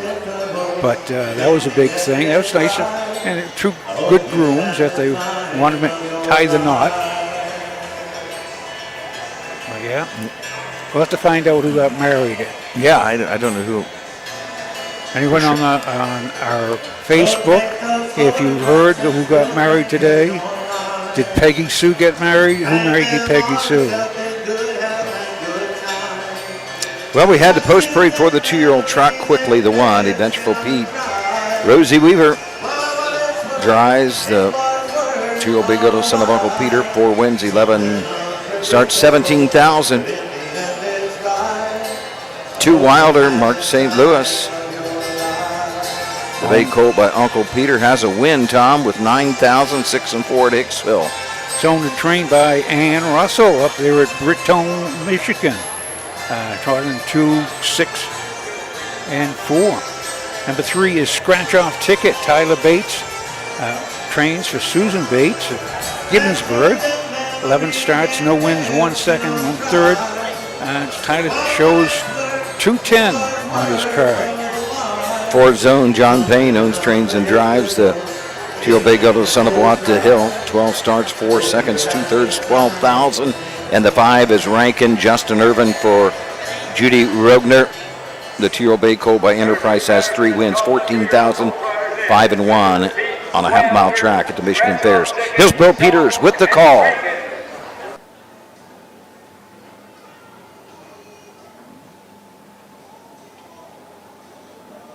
Here they come.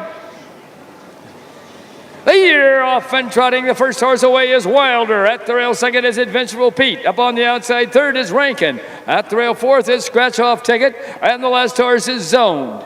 As they make the turn now to head down the backside to race over toward that quarter-mile mark, Mark St. Louis Jr. has Wilder on top by 2 lengths.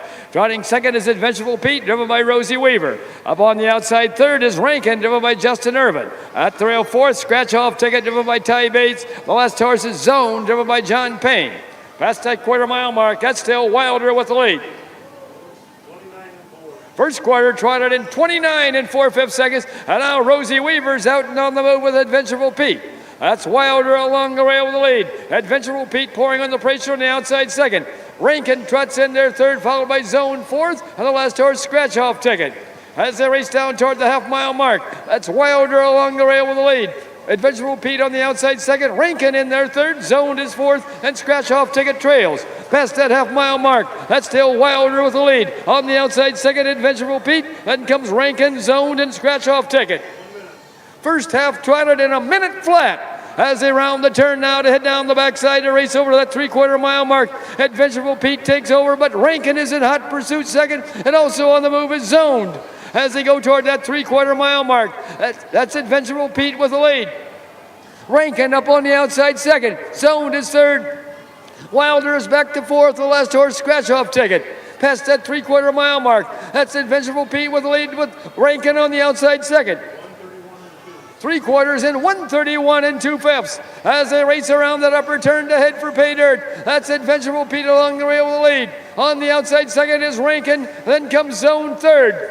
Racing toward home, that's Adventurable Pete and Rankin. They're only heads apart, turning for home. Adventurable Pete along the rail, Rankin on the outside. Adventurable Pete and Rankin. Rankin and Adventurable Pete. It's going to be Rankin, and here's the outcome.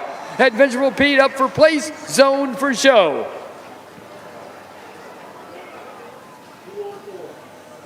A mile and 2:04. About a mile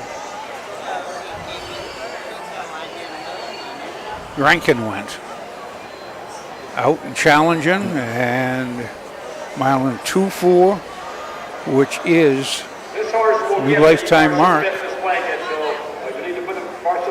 Yep, Rankin, the Teal Bay Colt by Enterprise out of the Agnes Hall mare.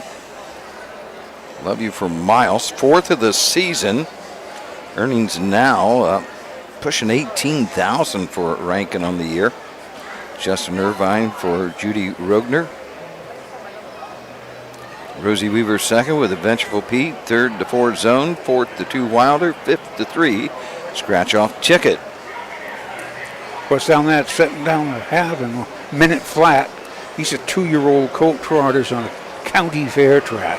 3 quarters and 1:31 and 2, but a new lifetime mark.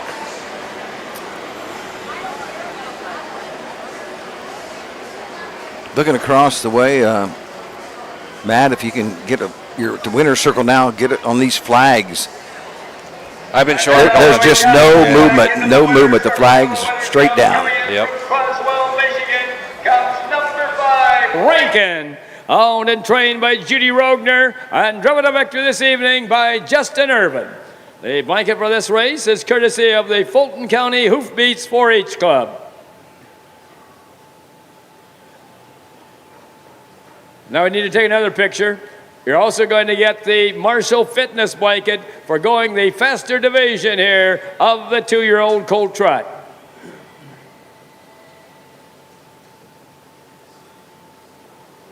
Let's have a big hand here for Judy Rogner, Justin Irvin, and Rankin at Fulton County Hoofbeats 4-H Club and Marshall Fitness, the donors of the blankets.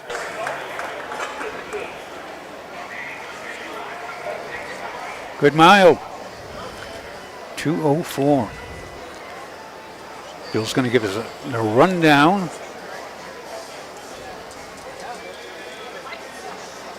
Rankin. It's a bred by Judy Rogner, owned by Judy Rogner, trained by Judy. Judy, I'd like to say. Driven by Justin Irvine Jr. Yeah, the official placing for race 5 at the top. Number 1, Adventureful Pete was second. Number 2, Wilder was fourth. Number 3, Scratch Off Ticket was fifth. Number 4, Zoned was third. Number 5, Rankin was the winner. Time of the first quarter was 29 4/5. The half was in a minute flat. The 3/4 in 1:31 2/5, with a mile in 2:04 from the top of charade. 2, 4, 5, 3, 1 on the bottom. The mile in 2:04. In the upcoming race 6, there will be That's our fifth here at Wauseon, Okay, Matt. here in Fulton County, the top of Ohio. In fact, that's, if you see their winner's circle, that's what it says right on top of their Fulton County Fair, top of Ohio.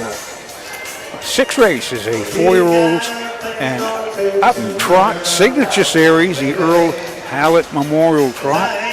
There's 5 in it. We will be back after these messages to go over the race. The roots of harness racing are born at the county fairs. For over 150 years, people have gathered to watch horses battle it out for fame and glory. Catch the thrills this summer at an Ohio Fair Racing Conference County Fair. The OFRC races at 21 fairs in 19 Ohio counties. Trotters and pacers put it all on the line to be called the best in the Buckeye State. The Ohio Racing Conference, where the path to greatness begins.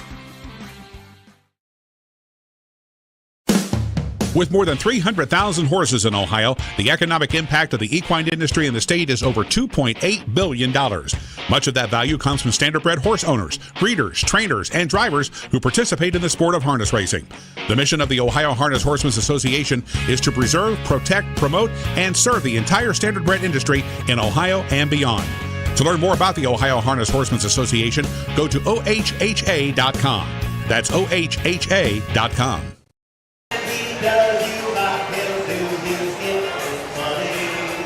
Got a text here from Julie Amstutz, who used to clerk here. She clerked and chartered here for 40 years, commenting on how nice a fair it is. Wondered if we got any of the donuts. I got a dozen donuts to take home. Got 18 between the two of us. Might not be done yet. Matt has his donuts right in front of me. Those are Doug's. Oh, those are Doug's. Yeah, playing a dangerous game. Dangerous. It's danger, Will Robinson. Danger. But be pretty good in the morning with a McDonald's coffee, probably. Oh, yeah. Yeah. Now, watch him. Watch him. You're a loud slap. That's just me getting his hand away. They just might fall on the side of the bench. Now, we used to have a chuck wagon down in Florida that used to come around to the barns, and they had a friend, Bo Watson. He's quick. In fact, I think Bo and Kathy Wilson, they were down there in South Carolina right now. But Bo would always say, well, let's go over and get a cup of tar juice, he says, and one of those donuts. He says, don't eat the donuts. He says, just use them for you can oil your harness with them and the lines on them. They're perfect. Just put the line right in the donut. But they were greasy and good. But a few years ago. Yeah, was this Saturday when you came here was it your first trip here, or did you race here? I raced here last year. You raced here last year? I wouldn't call it racing, but I was here. But I raced and I was up here with the tent several times. They used to have the bouncing ponies they used to have between the fire department and the police department. and they line them up there. And they were tough to work. But the police chief picked up his pony when he realized it was tough to hop and bounce, and he went scooting down to the winner's circle. I says, I don't know if he's going to be disqualified, but you tell him I'm not. He's the chief of police. But yeah, they had a good time up here. This is, again, it's a nice fair. And we're back at it tomorrow, the OHHA. Are you at Kenton? Kenton. You'll be at Kenton tomorrow at 10 at 7 o'clock. 7 o'clock. 9 o'clock, noon, or 9 races, noon post time on Thursday. You say you are going to be at Kenton Town? Yeah, because it's tomorrow night, so that's these days that you guys, that go back and get through at night, then it's a 11 o'clock post time. Those are tough, because I'm not a morning person. I'm not a evening person either. I'm just like a stay mellow, but yeah, but the 7 o'clock tomorrow night, 10 races tomorrow. Yes, 10. Yeah. Kenton is this sort of reminds me of Kenton. Yeah, you're right. It does. It does, the cornfield in the back. Yeah. Last year was my first trip down to Kenton, and I really enjoyed a real nice it down grandstand. there. It really is. It's nice. A nice fair. Yep. A lot of blacktop behind the grandstand. It is a very nice fair, Hardin County Fair. And it's also a crossroads of about 5 highways. Well, not major highways, but like Ohio Route 4, etc. is called the post for the 6th race. This is a signature series.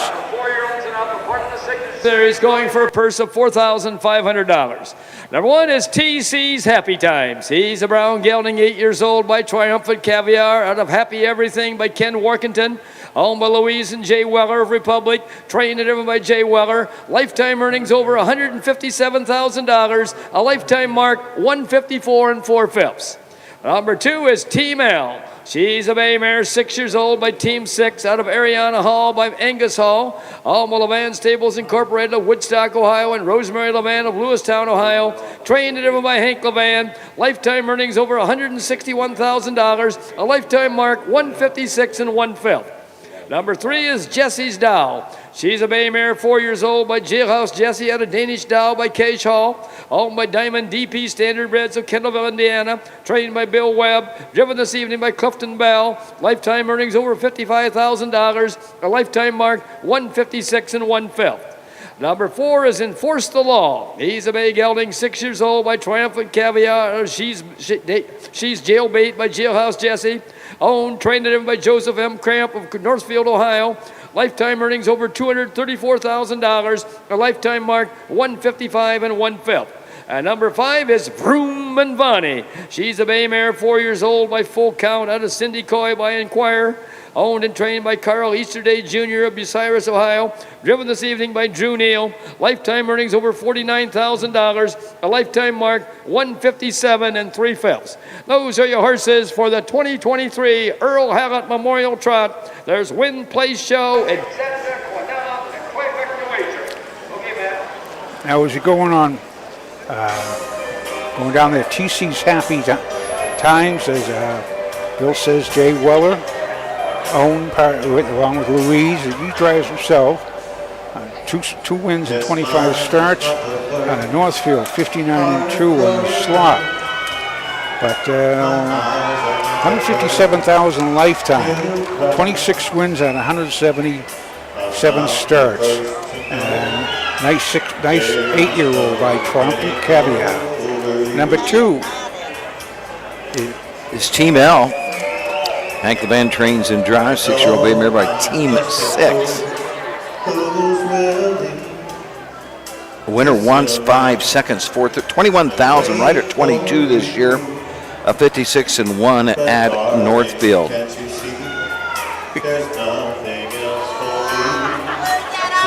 I think I'm just going to have to ask Lisa Schwartz for one of these signature series shirts. Oh, they're nice. Yeah, they really are. I like them. Number 3 is Jessie's Doll. She's a 4-year-old mare by Jailhouse Jessie, out of Danish Doll by Cash Hall. 11 starts this year. No wins this year, but she does have 4 wins from 56 starts.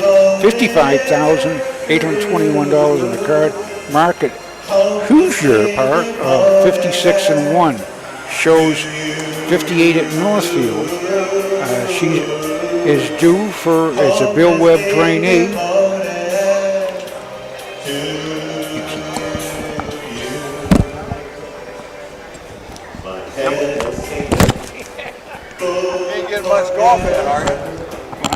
Number 4 is Enforce the Law. She is a gelding by 6-year-old gelding by Triumphant Caviar out of She's Jailbait by Jailhouse Jesse. Joseph Cramp owns, trains, drives. Got mark of 56-2 at Northfield this year. 3 wins, 3 seconds, 4 thirds, and 26 starts. Lifetime, 25 wins and 118 starts, $234.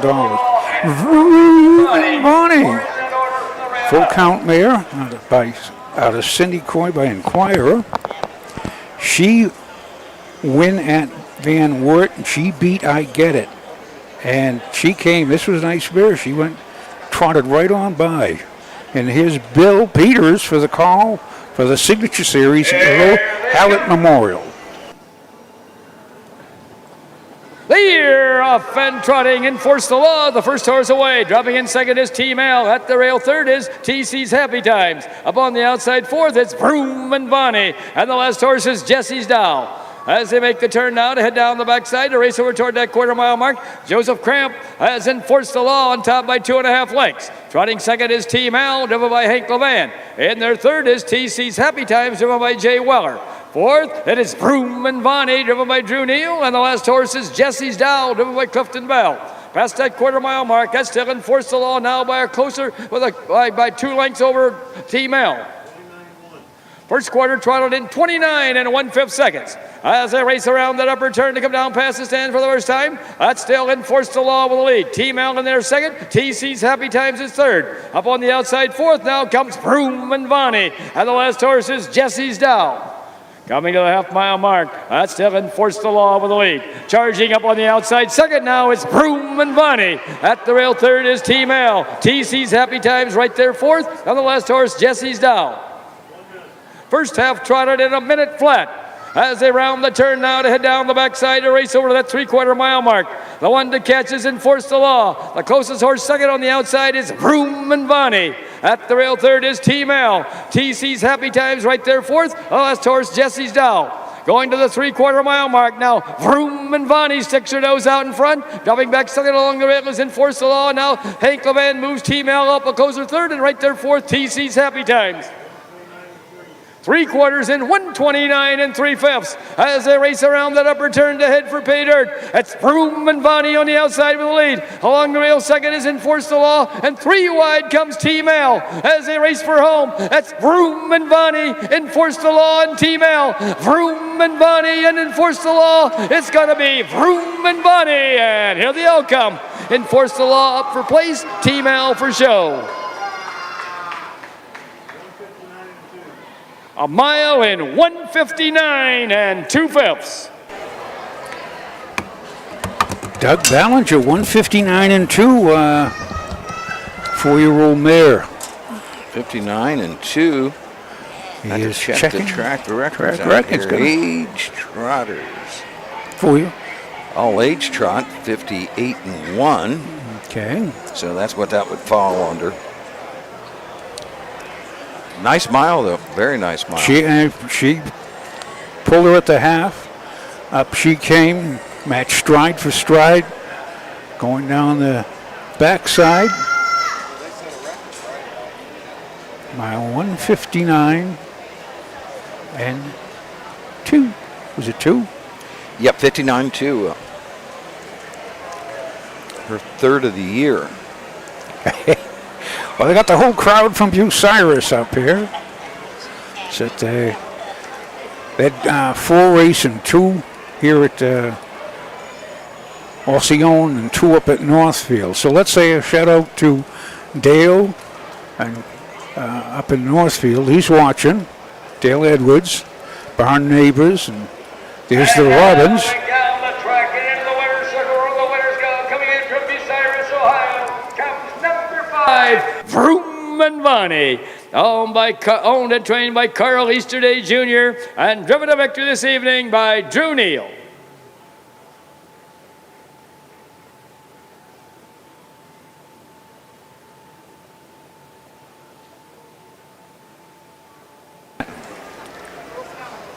Mile down half and quarter and 29 and 1, half and a minute, 3 quarters 1:29 and 3, last quarter 29 and 4, part of the mile 1:59 and 2. That's a big hand here for Chris Easterday, Drew Neal, and Vroom and Vonnie. And to the Fulton County Fair for sponsoring this Earl Hallett Memorial Trot. And also, we might note that the Ohio Harness Horsemen's Association contributed $2,000 toward the purse for this race. There's Chris Easterday, the happy co-owner. Well, she's the groom tonight. You do everything. Excellent mile. Give her a ride back, boys. Give her a ride back. Race 6 from the top. Number 1, TC's Happy Times was 4th. Number 2, Team Al was 3rd. Number 3, Jesse's Doll was 5th. Number 4, Enforce the Law was 2nd. Number 5, Vroom and Vonnie was the winner. Time of the first quarter was 29 and 1/5. The half was in a minute flat. The 3 quarters in 1:29 and 3/5, with a mile in 1:59 and 2/5. From the top, it should read 4, 3, 5, 2, 1 on the bottom. The mile in 1:59 and 2/5. Well, Tom Pye, 7th race, 3-year-old filly Pacers. Scratched down to a field of 5, and we'll be back to take a look at that 3-year-old filly Pace right after these messages.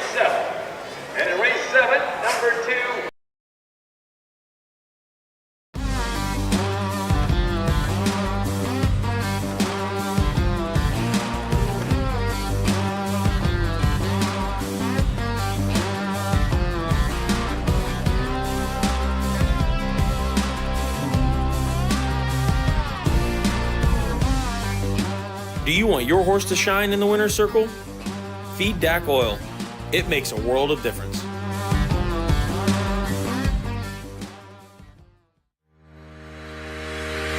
Own a little and love it a lot.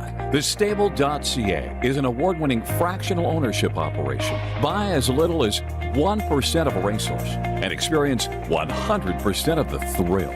TheStable.ca makes ownership easy, accessible, and affordable. Communication and customer service are at the heart of everything we do. Get started at TheStable.ca.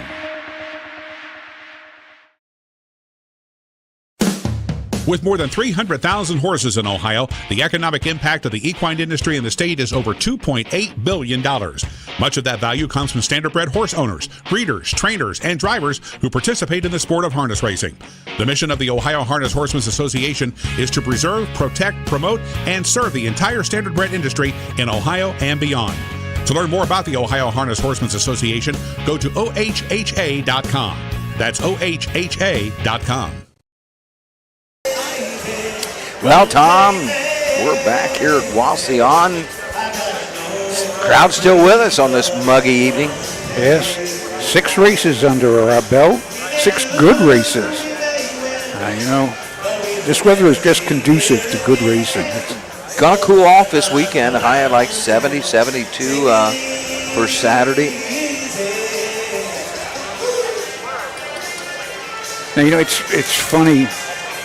As of course, Vroom and Vonnie is a mare, but years ago, all the great horses like Goldsmith Maid, Flora Temple,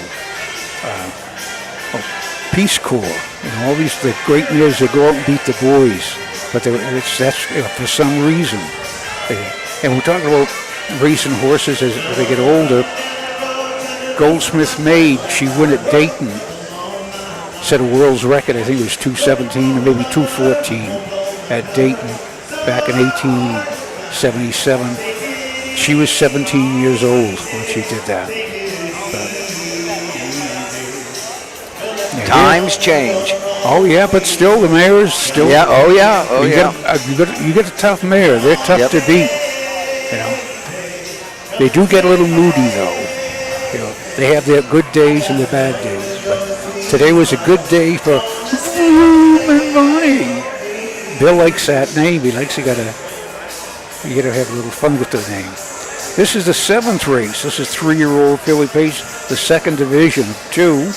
This one's going for $5,720. The 3 is scratched. The 2, that driver changes on the 2 is going to be Pierce Henry. Number 1 is Ella Bella Boo.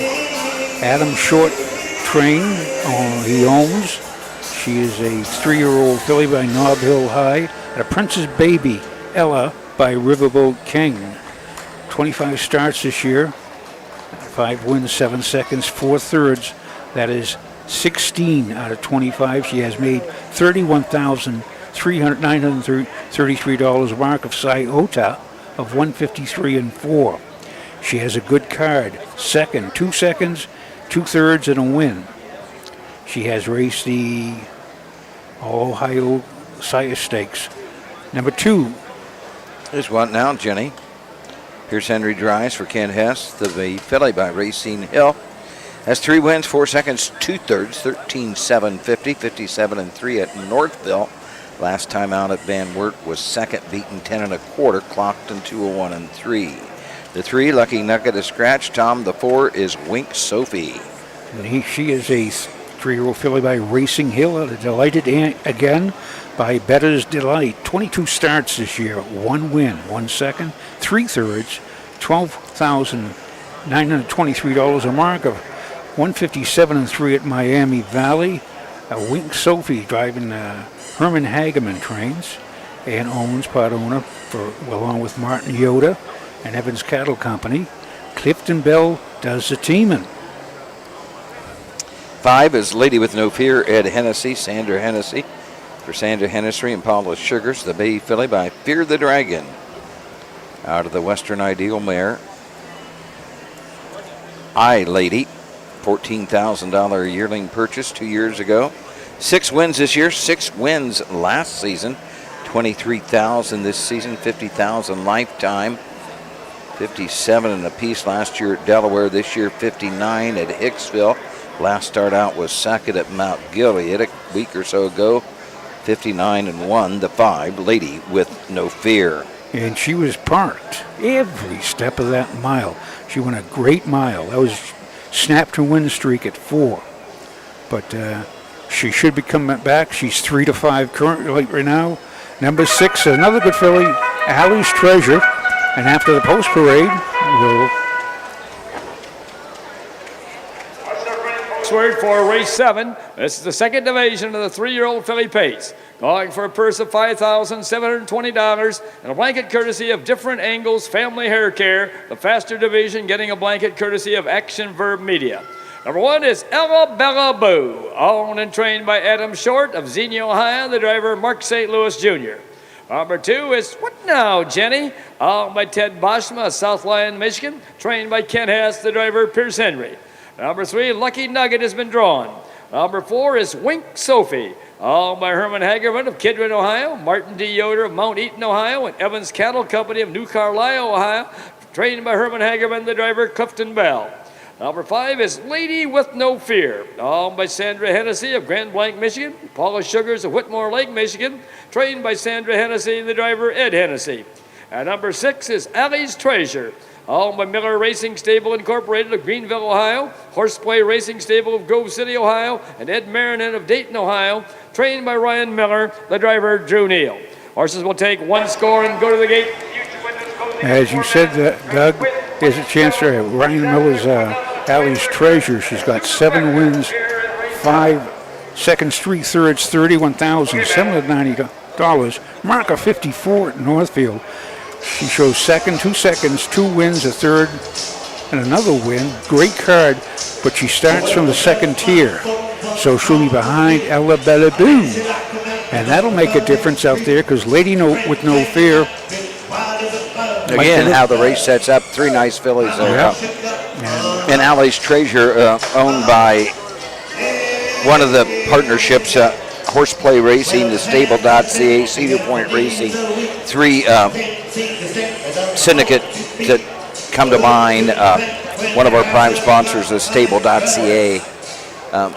Great way. We talked to Kevin Sitterbush last week at Finley. He's in with the stable.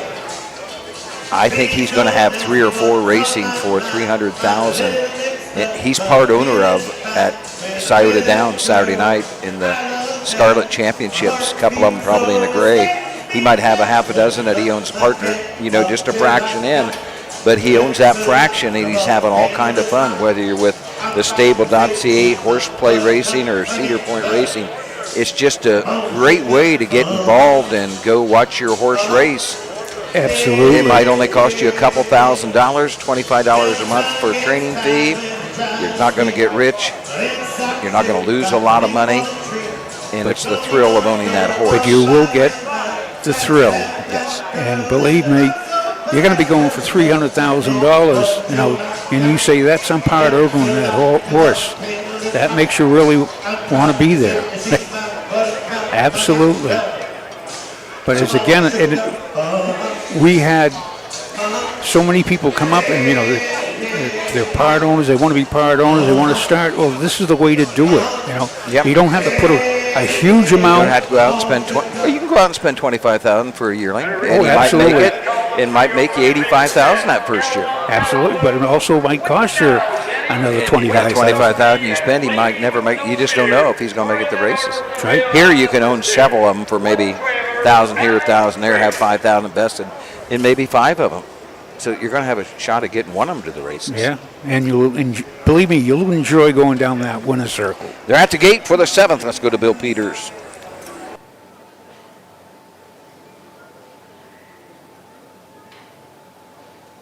Here they come.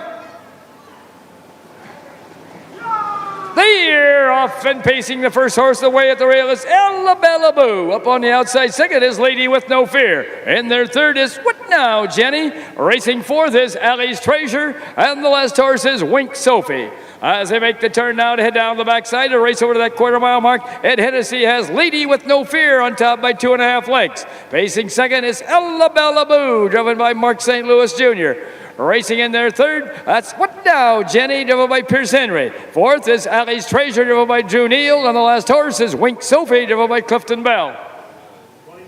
First quarter paced in 29 seconds. As they race around that upper turn to come down past the stands for the first time, that's Lady with No Fear will lead, but flying up on the outside now comes Allie's Treasure. At the rail third is Ella Bella Boo. Racing fourth, that is What Now, Jenny, and the last horse is Wink Sophie. 5 fillies are well bunched coming to the half-mile mark. That's Ed Hennessy and Lady with No Fear with the lead. On the outside second, pouring on the pressure now, that's Allie's Treasure. Racing at the rail third, that's Ella Bella Boo. What Now, Jenny in their fourth, followed by Wink Sophie fifth. First half paced in 59 seconds. As they round the turn now to head down the backside to race over to that 3/4 mile mark. That's still Lady with No Fear with the lead. Allie's Treasure hung out on the outside second. Third along the rail, that's Ella Bella Boo. Fourth on the backside is What Now, Jenny, and the last horse, Wink Sophie. Going past that 3/4 mile mark, that's still Lady with No Fear with the lead. On the outside second, Allie's Treasure, and at the rail third, Ella Bella Boo. 3/4 in 1:27 4/5 as they race around that upper turn to head for pay dirt. Lady with No Fear opens up about 3 lengths now. At the rail second, that is now Ella Bella Boo. On the outside third, Allie's Treasure. As they race for home, it's going to be Lady with No Fear, and here the outcome. Ella Bella Boo up first place, and up for show is Allie's Treasure. And the fourth horse here is What Now, Jenny? A mile in 1:57 2/5. 57-2, 29, 59, 27 4. Lady with No Fear had the gate speed for Ed Hennessy. Allie's Treasure. She did long miles. He had no choice probably to come when he did, or maybe waited a little longer. But when you have that second tier post, it's tough. You want to get on the top of the half-mile track and control it, and that's what Ed Hennessy did. And they did I won't say back off it, there was. They backed off the second quarter 30 seconds. He had to come because yeah, he was out and on the move right before the half. Drew Neal was 29, 59, 27, 4, 57, and 2. Lady with No Fear, 7th of the season. Your three top ones, Ella Bella Boo, Lady with No Fear, and Alice Tracer, finish 1, 2, 3. Lady with No Fear could control it. Ella Bella Boo got the trip on the inside, and Alice Tracer paid the price in that back half, hung out. That's as we sit here on the half-mile track, position dictates. Position is so important. But Ella Bella Boo was 9-5. Lady with No Fear went off at 2-1. The Alice Treasure was 6-5. Whitmore, Lake Michigan, comes number 5, Lady with No Fear. Owned by Sandra Hennessy and Paula Sugars, trained by Sandra Hennessy, and driven to victory this evening by Ed Hennessy. Now this horse will get the Different Angles Family Hair Care blanket and also the Action Verb Media blanket. So we'll have 2 pictures taken.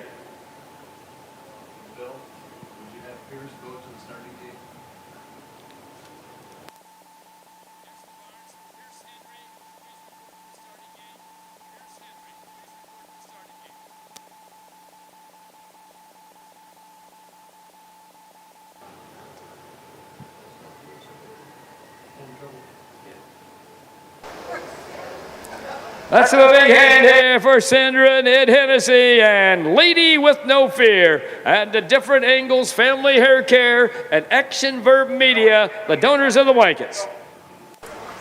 Lady with No Fear, that's her 13th lifetime win in 33 starts. Puts her over $53,000 lifetime earned. So up next, Tom, 8th race. We're winding her down here. It's a condition pace. Action tomorrow. Only fair going on tomorrow is Kenton. Wednesday evening at 7 with 10 races. Back there at noon. Thursday with 9. Then it's McConnellsville Friday afternoon at 1. You go to McConnellsville? Nah, not after 3 in a row. 3 in a row. You can't in go. Ohio. McConnellsville, a great fair down there. Okay. Very. Now, where's that actually located? It's south of Zanesville, and you have to go down, follow the Muskingum River, and it's right over by the locks. And so they go Friday at 1, Saturday at 1, and then Saturday evening, the Ohio Harness Horsemen's Association, I guess Saturday Night Live, whatever they call it, Saturday night at the races, will be at Scioto Downs, covering the Ohio Fair Championships. If you can't get to Scioto, that's the next best thing, but you should go. It's a gorgeous facility, that new grandstand. It's going to be a packed house. Enjoy fine racing. Fine racing, $3.7 million in purse money at Scioto Downs. Looking at the entries right now. Are the entries up now? Charlie May drew post 10. I haven't got there yet, but man, I'm already excited. Okay, who is in with Charlie May? Let's see. He's in the... What race did they hold that to? About the 12th, 13th? Let's see here. Poor Charlie May. 13th is the Hill Memorial. Okay. And the 14th is the Ewart. And we've got Beach Glass. Whoa, the return of Beach Glass and Brent McGrath. He was a killer last year. Read us the entries there. All right, we got Luz Perlman has the rails. Section Line Big Rye got the 2-hole. Chase H. Hanover of Virgil Morgan's has the 3. Backstreet Shadow, who came down for Battle of Lake Erie night and didn't race very good, has the 4. Tim Tetrick. Little Rocket Man, the 5. Tattoo Artist, Louis Philippe Bois. Dr. Ian Moore has the 6. Forever Boy, who was second in the jug last year, I believe. Aaron Merriman, Tim 12. He won a division, yeah. Hella Bella Blue, Ron Burke, Ronnie Wren Jr., Beach Glass, Brent McGrath, and Charlie May has the 10-hole. What a field. That is a monster field. Wow. How about, what do we have in the trot then? We'll do the rundown here real quick. Number 2, What Now, Jenny, was 4th. Number 3, Lucky Nugget had been drawn. Number 4, Wink Sophie was 5th. Number 5, Lady with No Fear was the winner. Number 6, Allie's Treasure was third. Time of the first quarter was 29 seconds. The half was in 59 seconds. The 3/4 in 1:27 and 4/5, with a mile in 1:57 and 2/5. From the top, it should read 2-4 scratch 5-1-3, a mile in 1:57 and 2/5. The trot also has some monsters in there. Smoking Jet with the rail. Ron Burke, Chris Page, world record holder for a time anyway. Juju B. Greg Wright Jr., Andrew McCarthy. Pretender has the 3-hole for Nancy Tactor. It's a Herbie, Verlin Yoder. Kildare King has the 5, Chris Beaver, Tim Tetrick, who's been racing real well. Incommunicado, Oki Svenstedt, Yannick Gingras.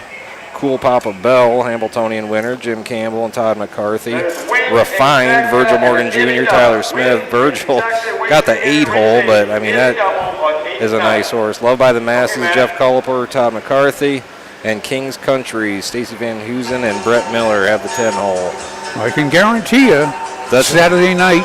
Superstars. It's Superstars, and the eyes of the world will be on Ohio. No doubt.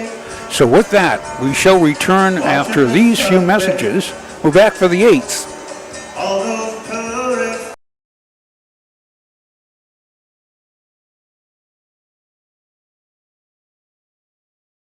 When you need supplies for your horse, one name stands out: Big D's. Since 1974, Big D's Tack and Vet Supply has been the equine experts you can trust.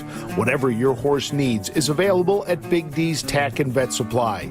Visit the retail outlet in Streetsboro, Ohio, or order online at bigdweb.com. Most orders shipped that day, or call 1-800-321-2142. Big D's Tack and Vet Supply. For over 50 years, Midland Acres has provided top-quality Ohio-bred colts and fillies. As a third-generation farm with 500 acres of pasture for breeding to boarding and on-site veterinarian care, we understand the importance of delivering well-cared-for and well-mannered yearlings. Get in the winner's circle with the yearlings by Fear the Dragon, Yankee Cruiser, Pet Rock, Long Tom, and Bit of a Legend. Midland Acres, doing our best to bring you the best.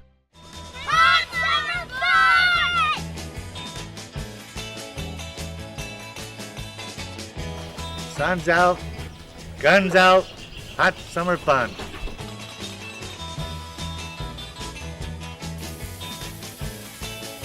Hot summer fun. Hot summer fun.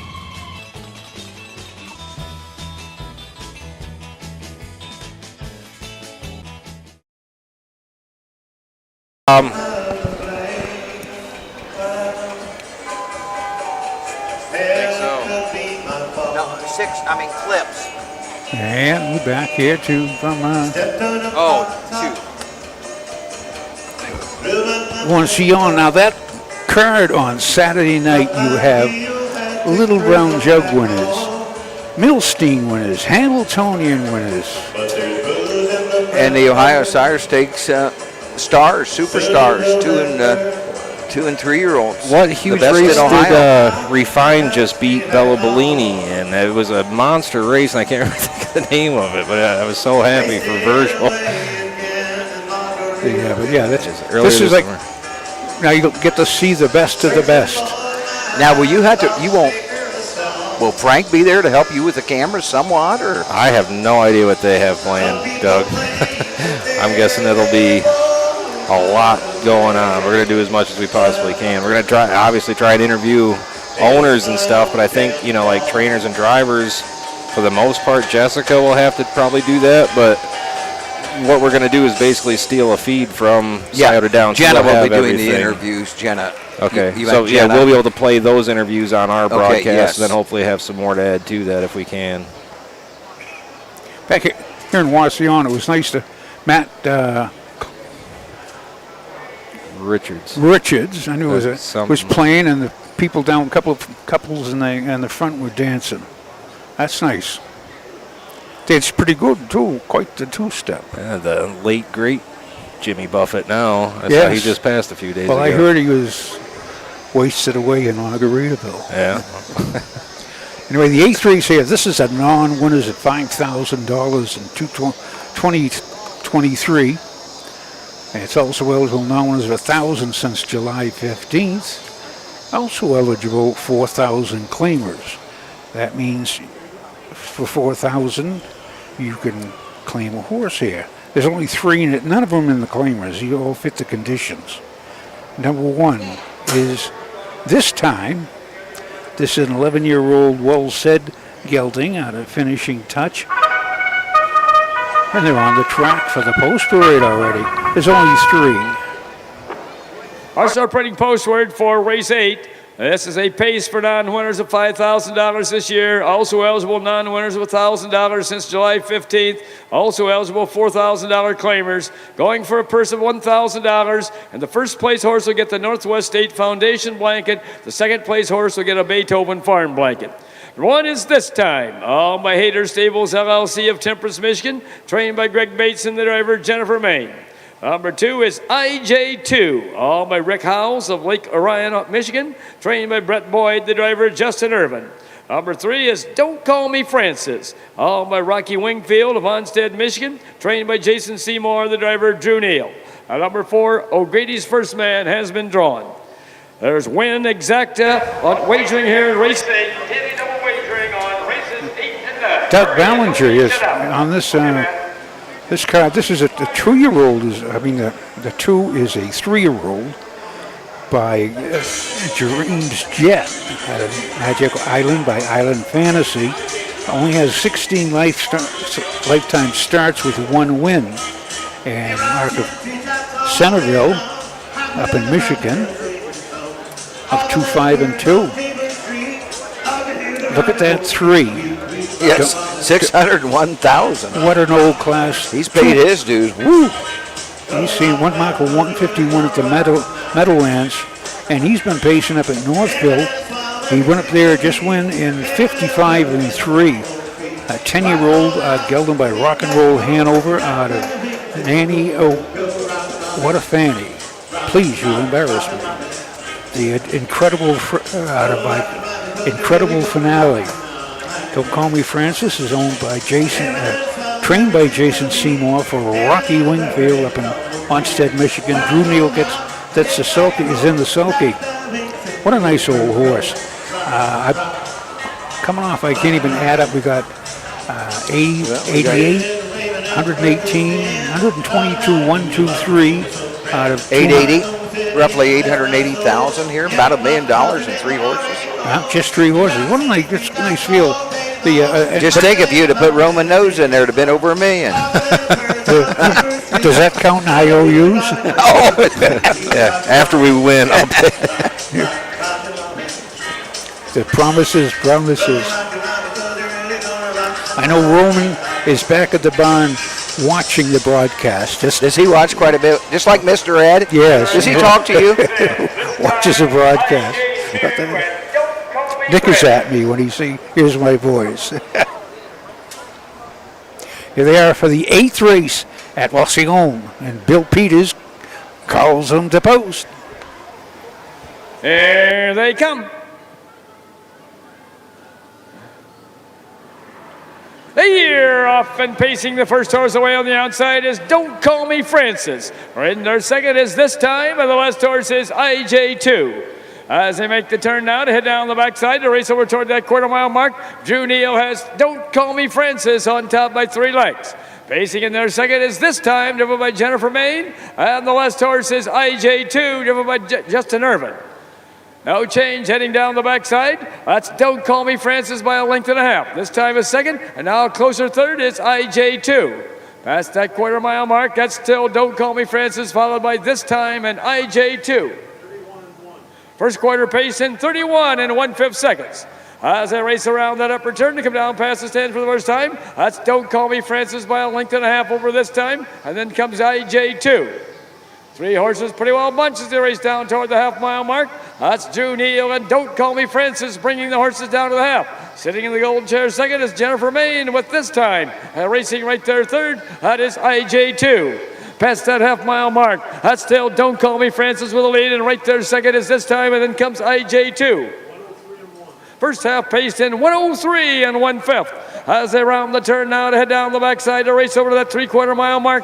The one to catch is Don't Call Me Francis. The closest horse second is this time, and IJ2 is right there third.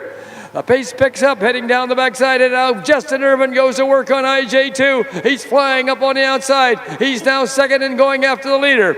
That's still Don't Call Me Francis with the lead. IJ2 second on the outside. Third along the rail is this time 3/4 and 132 and 3/5 as they race around that upper turn to head for pay dirt. Now, Don't Call Me Francis kicks into a new gear and flies away from the field by about 4 lengths. IJ2 is still second and this time third as they race for home. That's Don't Call Me Francis and IJ2. It's gonna be Don't Call Me Francis, and here the outcome. Up for second is IJ2. A mile in 2 minutes and 2/5. Wow.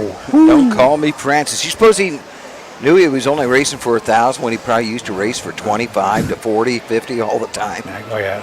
Well, he says, that's okay. I need a little tightener here. Look at that. Yeah, he's a classy horse. A little horse. Yes. Probably got a lot of quick speed in his day. He had just come his last quarter in 27 and 4. Unofficially, he was striding out. Yes. Drew Neal's had a good night. I haven't been keeping track, but I know that's 3 for sure, maybe 4. I'll take Neal. Quick as they return to the winner's circle.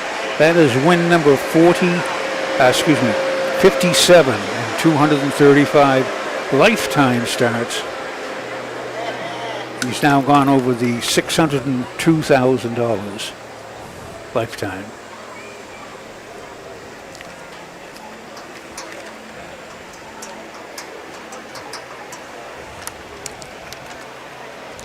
Yes, Drew Neal. He has. And now moving down the track into the winner's circle where the winners go. Coming in from Onstead, Michigan, comes number 3, Don't Call Me Francis. Owned by Rocky Wingfield, trained by Jason Seymour, and driven to victory this evening by Drew Neal. Now the first place blanket of this race is courtesy of Northwest State Foundation.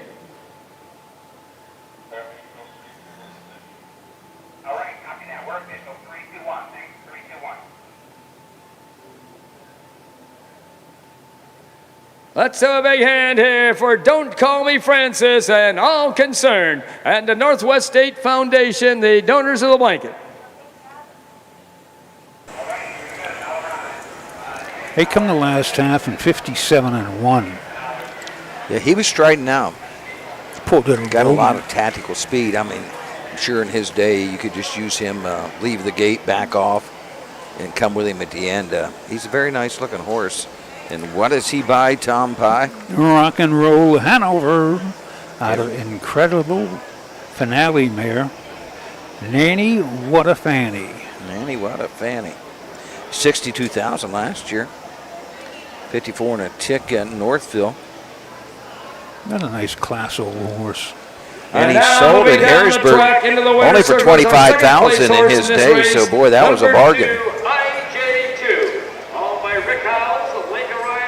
Trained by Brett Boyd and driven to a second place finish here by Justin Irvin. And they will receive the Beethoven Farm blanket. It's a nice mile for a young horse, 17th lifetime start. He kept right up with the old class, old fella. Incredible Finale. I'm trying to think. Well, that's Illinois bred, I'm pretty sure. I'll have to double check his breeding. Let's do a big hand here for Brett Boyd, Justin Irvin, and IJ2, and the Beethoven Farm, the donors of the blanket. Here are the official placings for race 8 from the top. Rowan this time was third. Number 2, IJ2 was second. Number 3, Don't Call Me Francis was the winner. And number 4, O'Grady's first man had been drawn. Time of the first quarter was 31 and 1/5. The half was in 103 and 1/5. The 3/4 in 132 and 3/5 with a mile in 2 minutes and 2/5. From the top it should read 3, 2, 1, scratch, a mile in 2 minutes and 2/5. In the upcoming race 9, there'll be win, place, that scored 27 and 4. And that was Drew Neal's third win of the night. Drew's third win. Well, up next is the ninth, the 2-year-old Philly Trotters. 5 in it to win it. We shall return after these short messages. Your animals provide unconditional love. When they hurt, you want the best care available to help them enjoy life again. The Ohio State Veterinary Medical Center is here for you and for them. From heart disease to cancer, diabetes to broken bones, and 24-hour emergency services, Ohio State's team of experts make a difference in the lives of animals and the family members who love them. The Ohio State Veterinary Medical Center.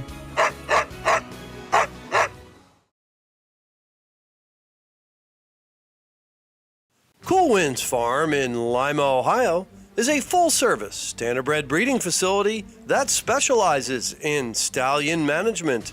Cool Winds Farm stands the popular Dancin' Yankee, whose first crop of 2-year-olds are now racing. Cool Winds also welcomed Western Fame to their stallion barn, who won nearly $2 million competing against the best pacers of his generation. Be sure to inspect the Cool Winds yearlings at the Ohio Selected Jug Sale at Pickaway on Friday, September 15th. For over 100 years, the values at CoverLink Insurance have been clear. Do the right thing. These values have been at the forefront of what we do, and that will never change. At CoverLink Insurance, you're a person, not a policy. We're here to get you the right coverage: home, auto, business, and farm. CoverLink covers you, your family, and your business. Trusted advice and solutions to protect what matters most. Great service from great people. CoverLink Insurance.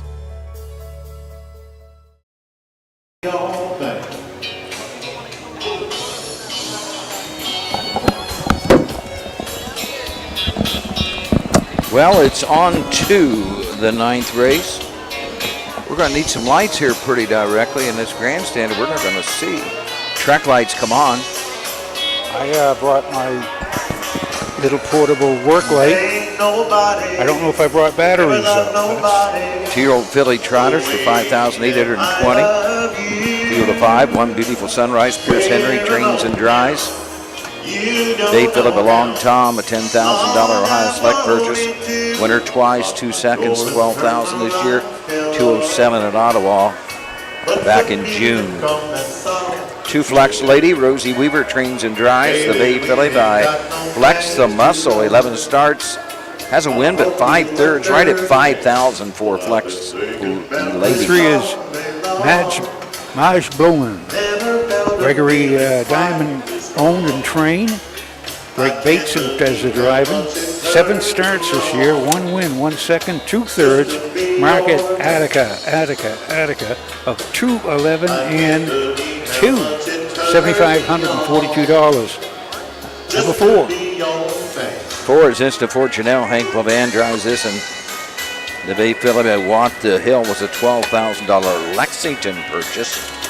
7 wins with 3 seconds. 23,000, 3-1 at Bucyrus. Last time out, finished second. That was at Richwood, the mile, 4-3. And Instant Fortunel is an example of your fractional ownership with the Levans, the Domofile, the Dream Station, Dream State Racing. Bada bing, bada boom, we are on the track for the 9th.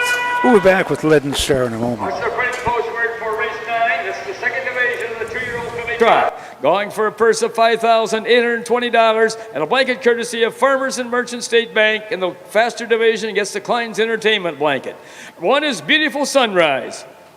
Owned by Pierce Henry of Leipzig and Alan J. Miller of Fredericksburg, trained and driven by Pierce Henry. Number 2 is Flexi Lady, owned by Mark Martin of Willard, Patricia Jury of Bucyrus, and Courtney Stockmaster of Bellevue, trained and driven by Rosie Weaver. Number 3 is My Blumon, owned and trained by Greg Diamond of Bell, Florida, the driver Greg Bateson. Number 4 is Instant Fortunel, owned by Levan Stables Incorporated and Megan Levan of Woodstock and Deem Racing of Springfield, trained and driven by Hank Levan. Number 5 is Leaden Star, owned by Jerry Bygel of Westland, Michigan, trained and driven by Bob Rowland. Horses will take one score and go to the gate. Mutual windows closing in 4 minutes. There's Win, Play, Show, Exacta, Quinella, and Trifecta Wagering here in race 9. And Okay, Matt. Leaden Star is a two-year-old filly by What the Hill. Bob Rowland trains for Gerald Meatjell of Michigan. Bob is trainer and driver. 10 starts, 2 seconds, 2 thirds, $7,549 market, 2, 3, and 3 at Tiffin. She looks like currently, boy, it is getting dark. It is getting dark, and it's getting dark quick. It is just 8:13. I was looking. See some lightning, heat lightning. It looks so. We got bad storms up in Toledo. I got a text. Yeah. Okay. Yep. A lot of lightning and thunder. You got connections up that way, right? Yeah. Got a weather report. That should be a pretty reliable word, I guess. Better keep an eye on the weather. It starts lightning. You want to get the horses off the track. Yeah, I think I looked at the radar here. I think we look clear unless something really pops up and comes up in a hurry. We should be in good shape. I think the weatherman, I'm not knocking them, they're more technical than I could ever do, but they usually right about 50% of the time. Not like betting a horse. Yes, exactly. Probably not. Maybe a little better odds of betting a horse. Hank Levan with Instant Fortune L. Yeah, I think she's actually leading the points for this division for the Fair Championship right now. I think she's got, what was it, 14 starts and 7 wins or something? Or she's been making some breaks here lately, but she's a little hothead behind the gate. But boy, does she ever look good trotting. The Fair Championships, as we mentioned, October 14th at Northfield Park for $50,000. The Buckeye Stallion Series will go on September 30th, probably about 3 weeks from Saturday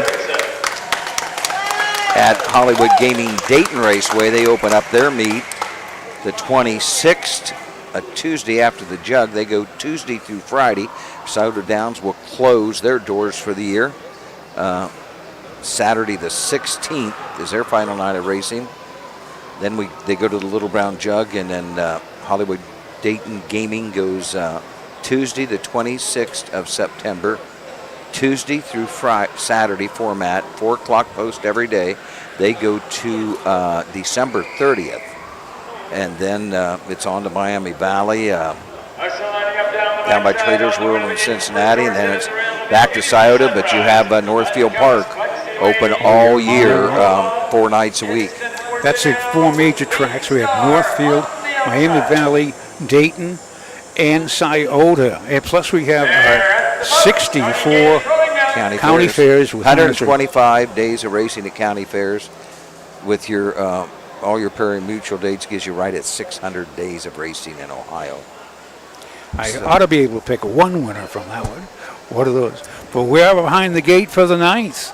This is 2-year-old filly trotters, 5 in it, 2 in it. Currently, the favorite is the 4 Instant Fortune L, if she behaves herself.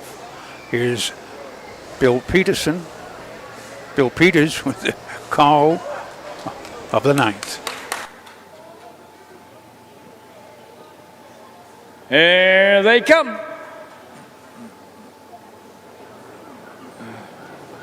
The year off and trotting. The first horse away on the outside is Instant Fortunelle. Down at the rail second is Flexi Lady.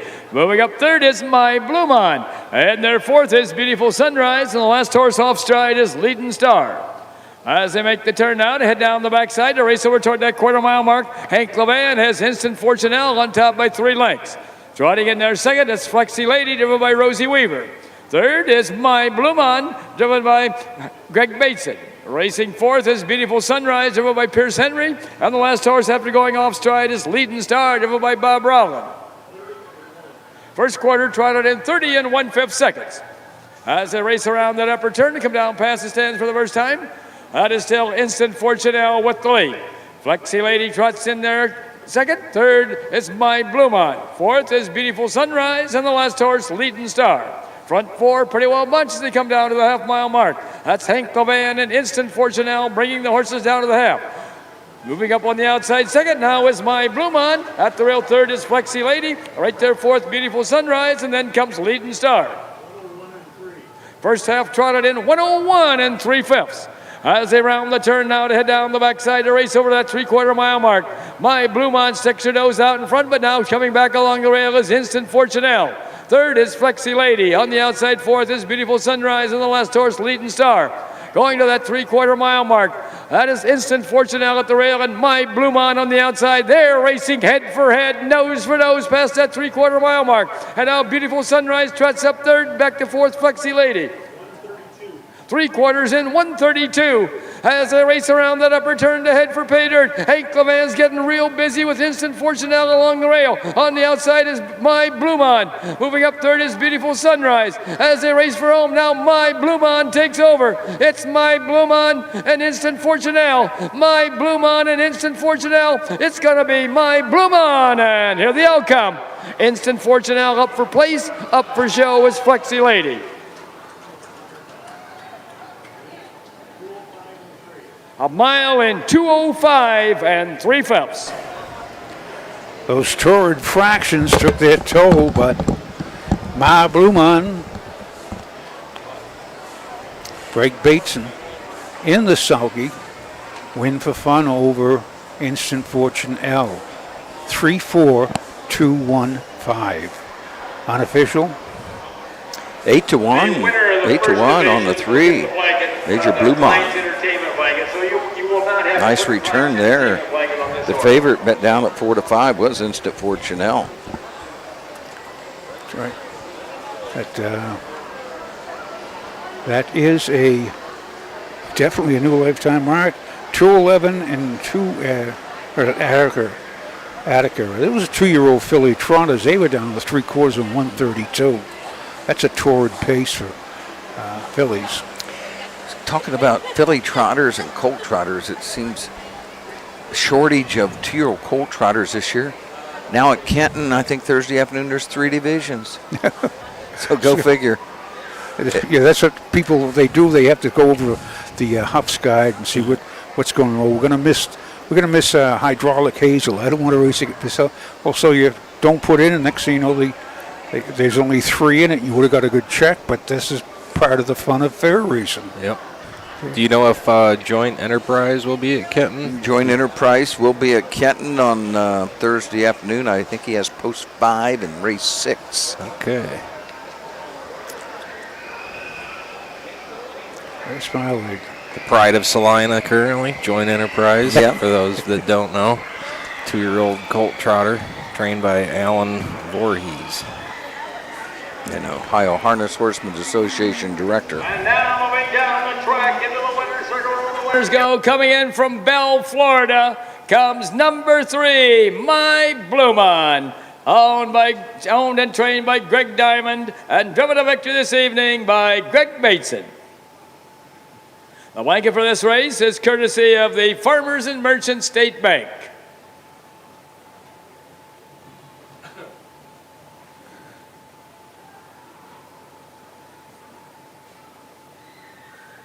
Let's have a big hand here for the Diamonds, Greg Bateson and My Blumon, and to Farmers and Merchants State Bank, the donors of the blanket.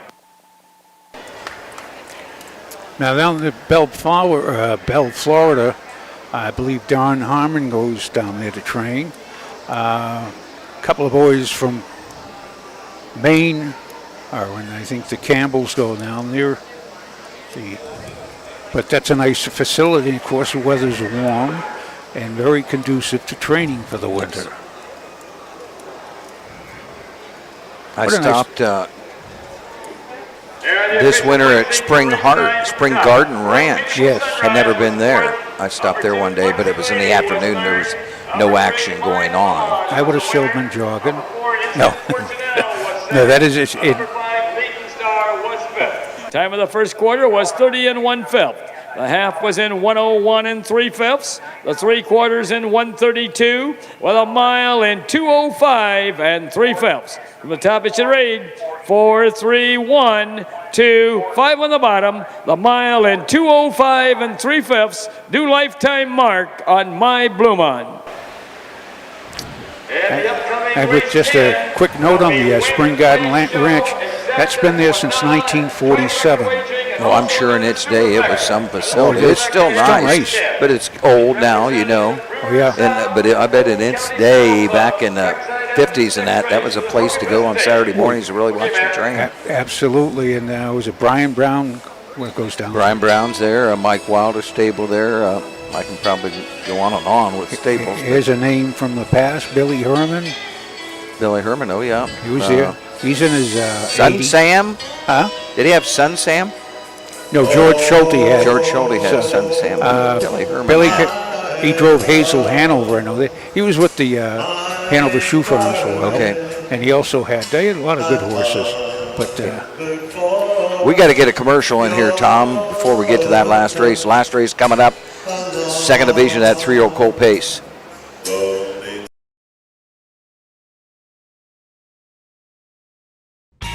Doctor, give me the news. Is it bad credit? It's bad credit, and you need a car. Can I be cured? Yes, but your case needs immediate attention. Visit lowcostcarsoh.com or lowcostcarsnorth.com today. Bad credit, no credit, don't worry. Start driving today. I've been cured! I can get a car! Woo! Even if you're sick with bad credit, get a great car today at either Low Cost Cars locations in Circleville and Columbus.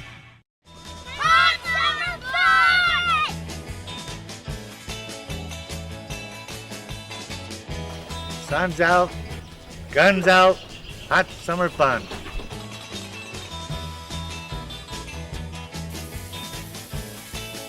Hot summer fun. Hot summer fun.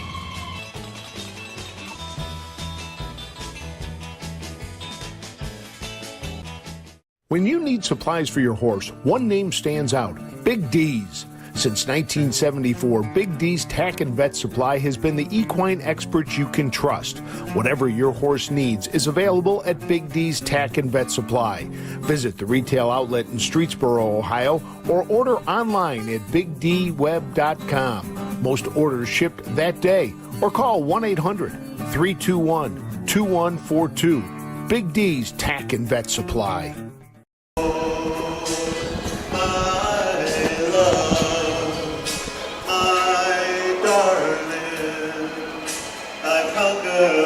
we're back, Doug Bradinger, and I do have my light, so I cannot pick another winner again.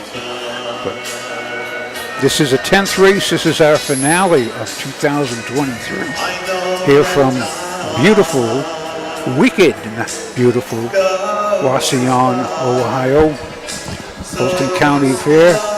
These are going to be a good race. We have some very competitive horses in here. I'll start out with number 1 is Trooper L.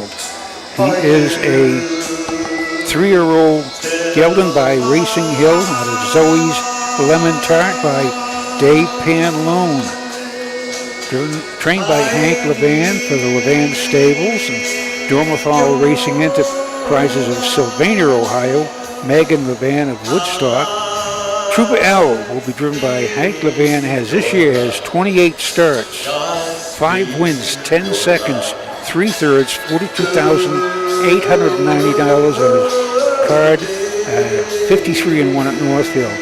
Has 5 in a row, seconds, 5 in a row. 5 seconds, just can't get that win there. Got the win 6 starts ago, but he's been pacing and 56-3. 56-1, Flying Fritz. He's been knocking heads with Flying Fritz.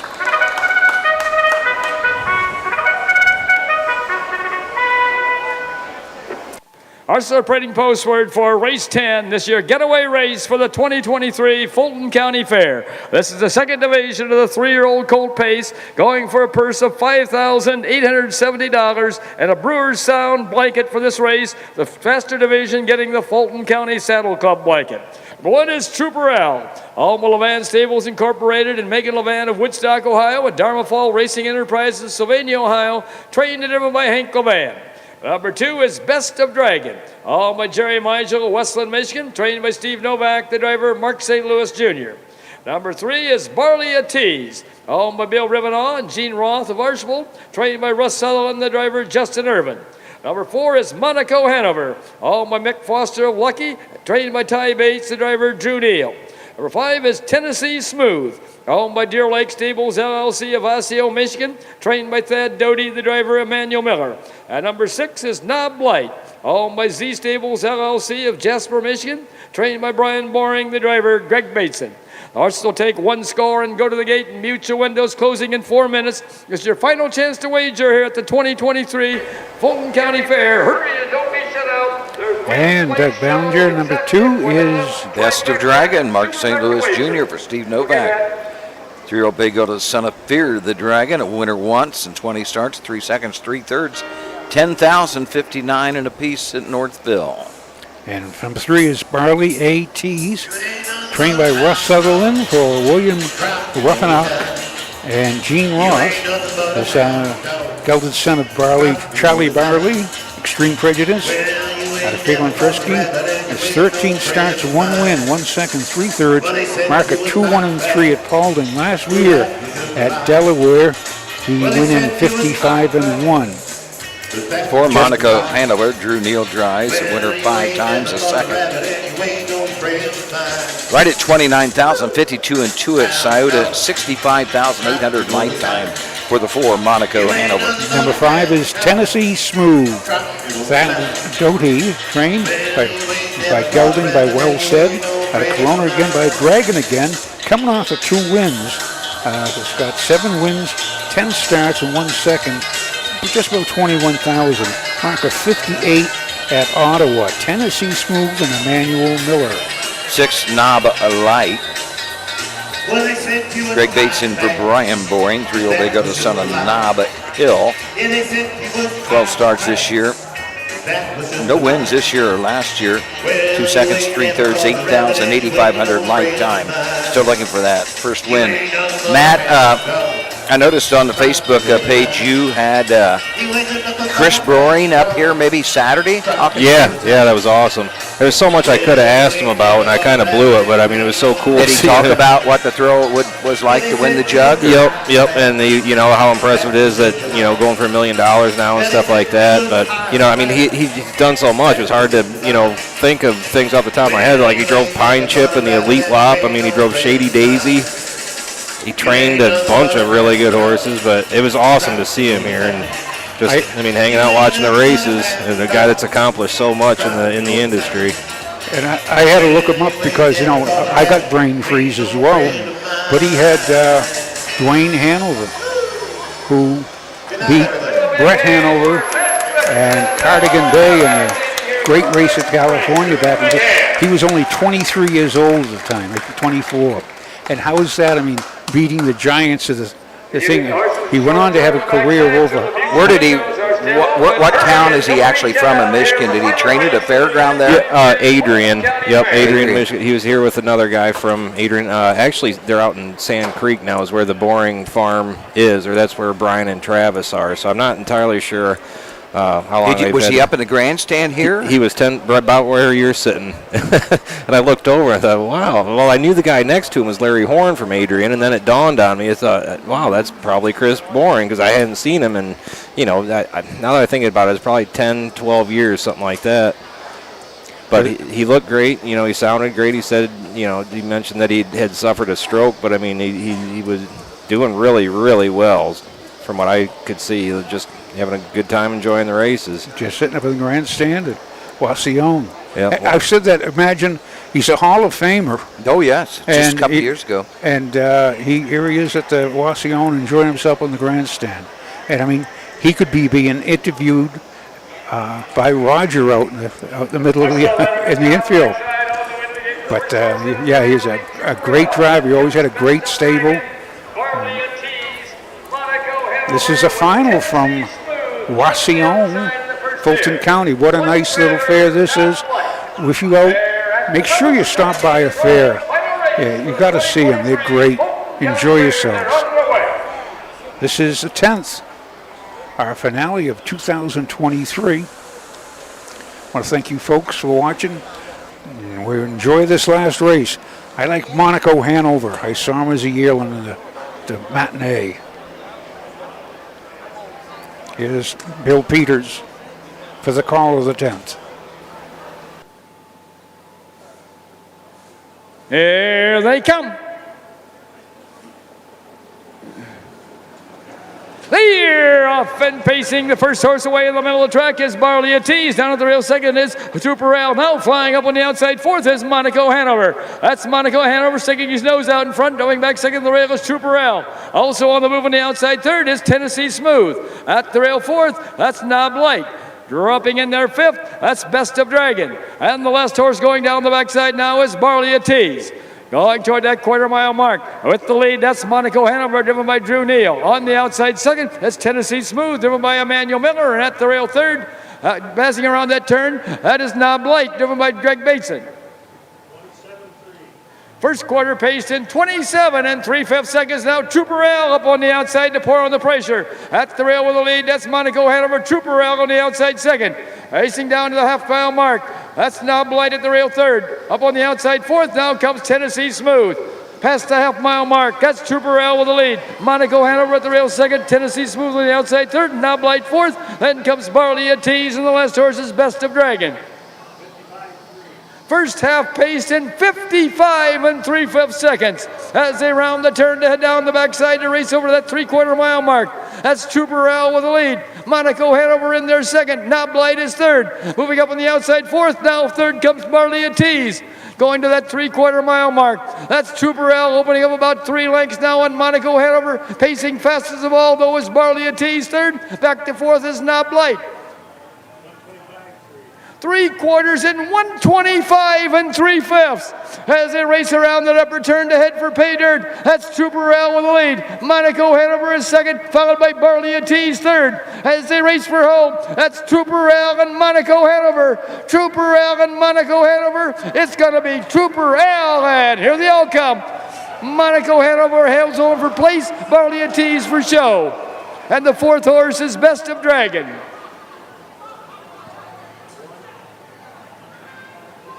A mile in 155 1/5.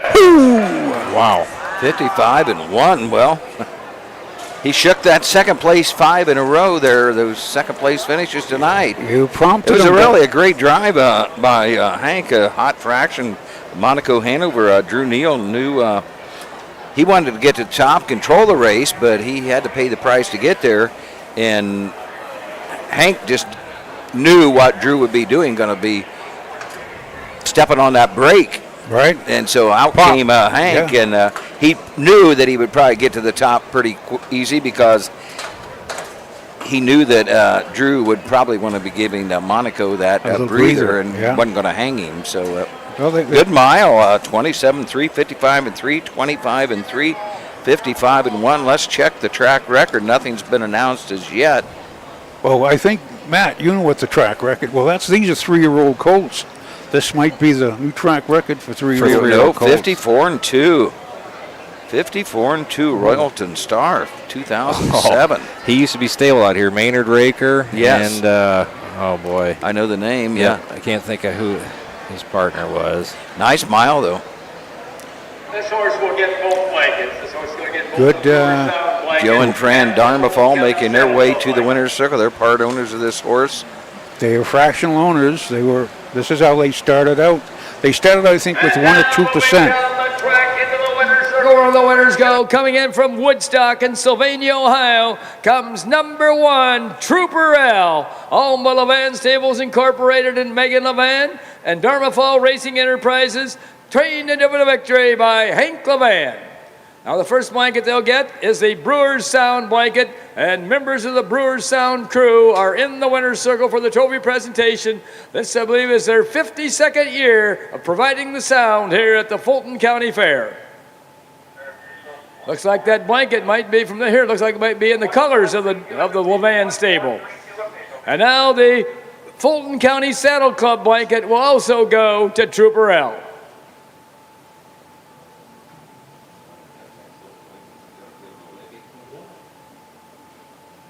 Let's have a big hand here for Hank Levan, Joe and Fran Darmaful, and Trooper Al, and the Brewers Sound and the Fulton County Saddle Club, the donors of the blankets. It's a mile in 1:55.1. Very nice mile. We mentioned Trooper L, 5 seconds in a row. A win before that. He got that win tonight. Every day, every dog has his day. This was tonight. Tonight's tonight. I want get mile like that. You might as well get a couple of wallet-size win photos too for carrying around in case you're running into anybody. But that's a good one. Nice looking colt too. Little gelding by Racing Hill. Looks like his daddy. Well, Doug Ballinger, what a great night that was. We're going to get the rundown. Yeah, we'll get to rundown here real quick. Here it comes. Number 1, Trooper L was the winner. Number 2, Best of Dragon was 4th. Number 3, Barley of Tees was 3rd. Number 4, Monaco Hanover was 2nd. Number 5, Tennessee Smooth was 6th. And number 6, Knob Light was 5th. Time of the first quarter was 27 3/5. The half was in 55 3/5. The 3/4 in 125 3/5, with a mile in 155 1/5. From the Thomas Henry, 143, well, 265, a mile in 155 1/5. That concludes the racing here for the 2023 Nice mutuals to go on the way home. 720. Exacta paid $25.20. Quinella paid nothing, $3. But the trifecta, $83.80. Little gas money for your trip home, if you have that. What a great, and we're starting the flashes of light and over across the way. But Doug Ballinger, what a good crew that they put together here. I got to mention a few of the folks that helped put the program together. Starting gate was a Roth Mountain Starting Gate. Our track officials. Judge Paul Combs, I know that. Announcer Bill Peters. Our clerk, of course, was probably Bill probably did that, and I do not know who was doing the charting. I didn't notice who went up the steps. Yeah, well, they did a great job, and the track crew. They had this lightning fast. Very nice track. Very nice track. And plotted stall. But that will wrap up our broadcast here. Tomorrow we are at Kenton, 7 o'clock at night. And on top of Doug Ballinger, would you like to say good night to everybody? Good night. I'll see you tomorrow, I guess, or yes, you'll hear me tomorrow, maybe. I'll be there. I'll be there. On behalf of everybody on the OHH team, Matt Clark. This is Tom Pye, the harness guy, saying good night from Fulton County Fair in Wauseon.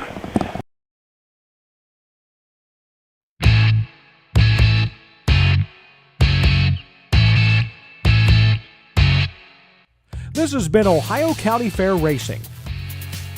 Ohio County Fair Racing is presented by Midland Acres, thestable.ca, Cool Winds Farm, Big D Tack and Vet Supply, and the Ohio State University Veterinary Medical Center.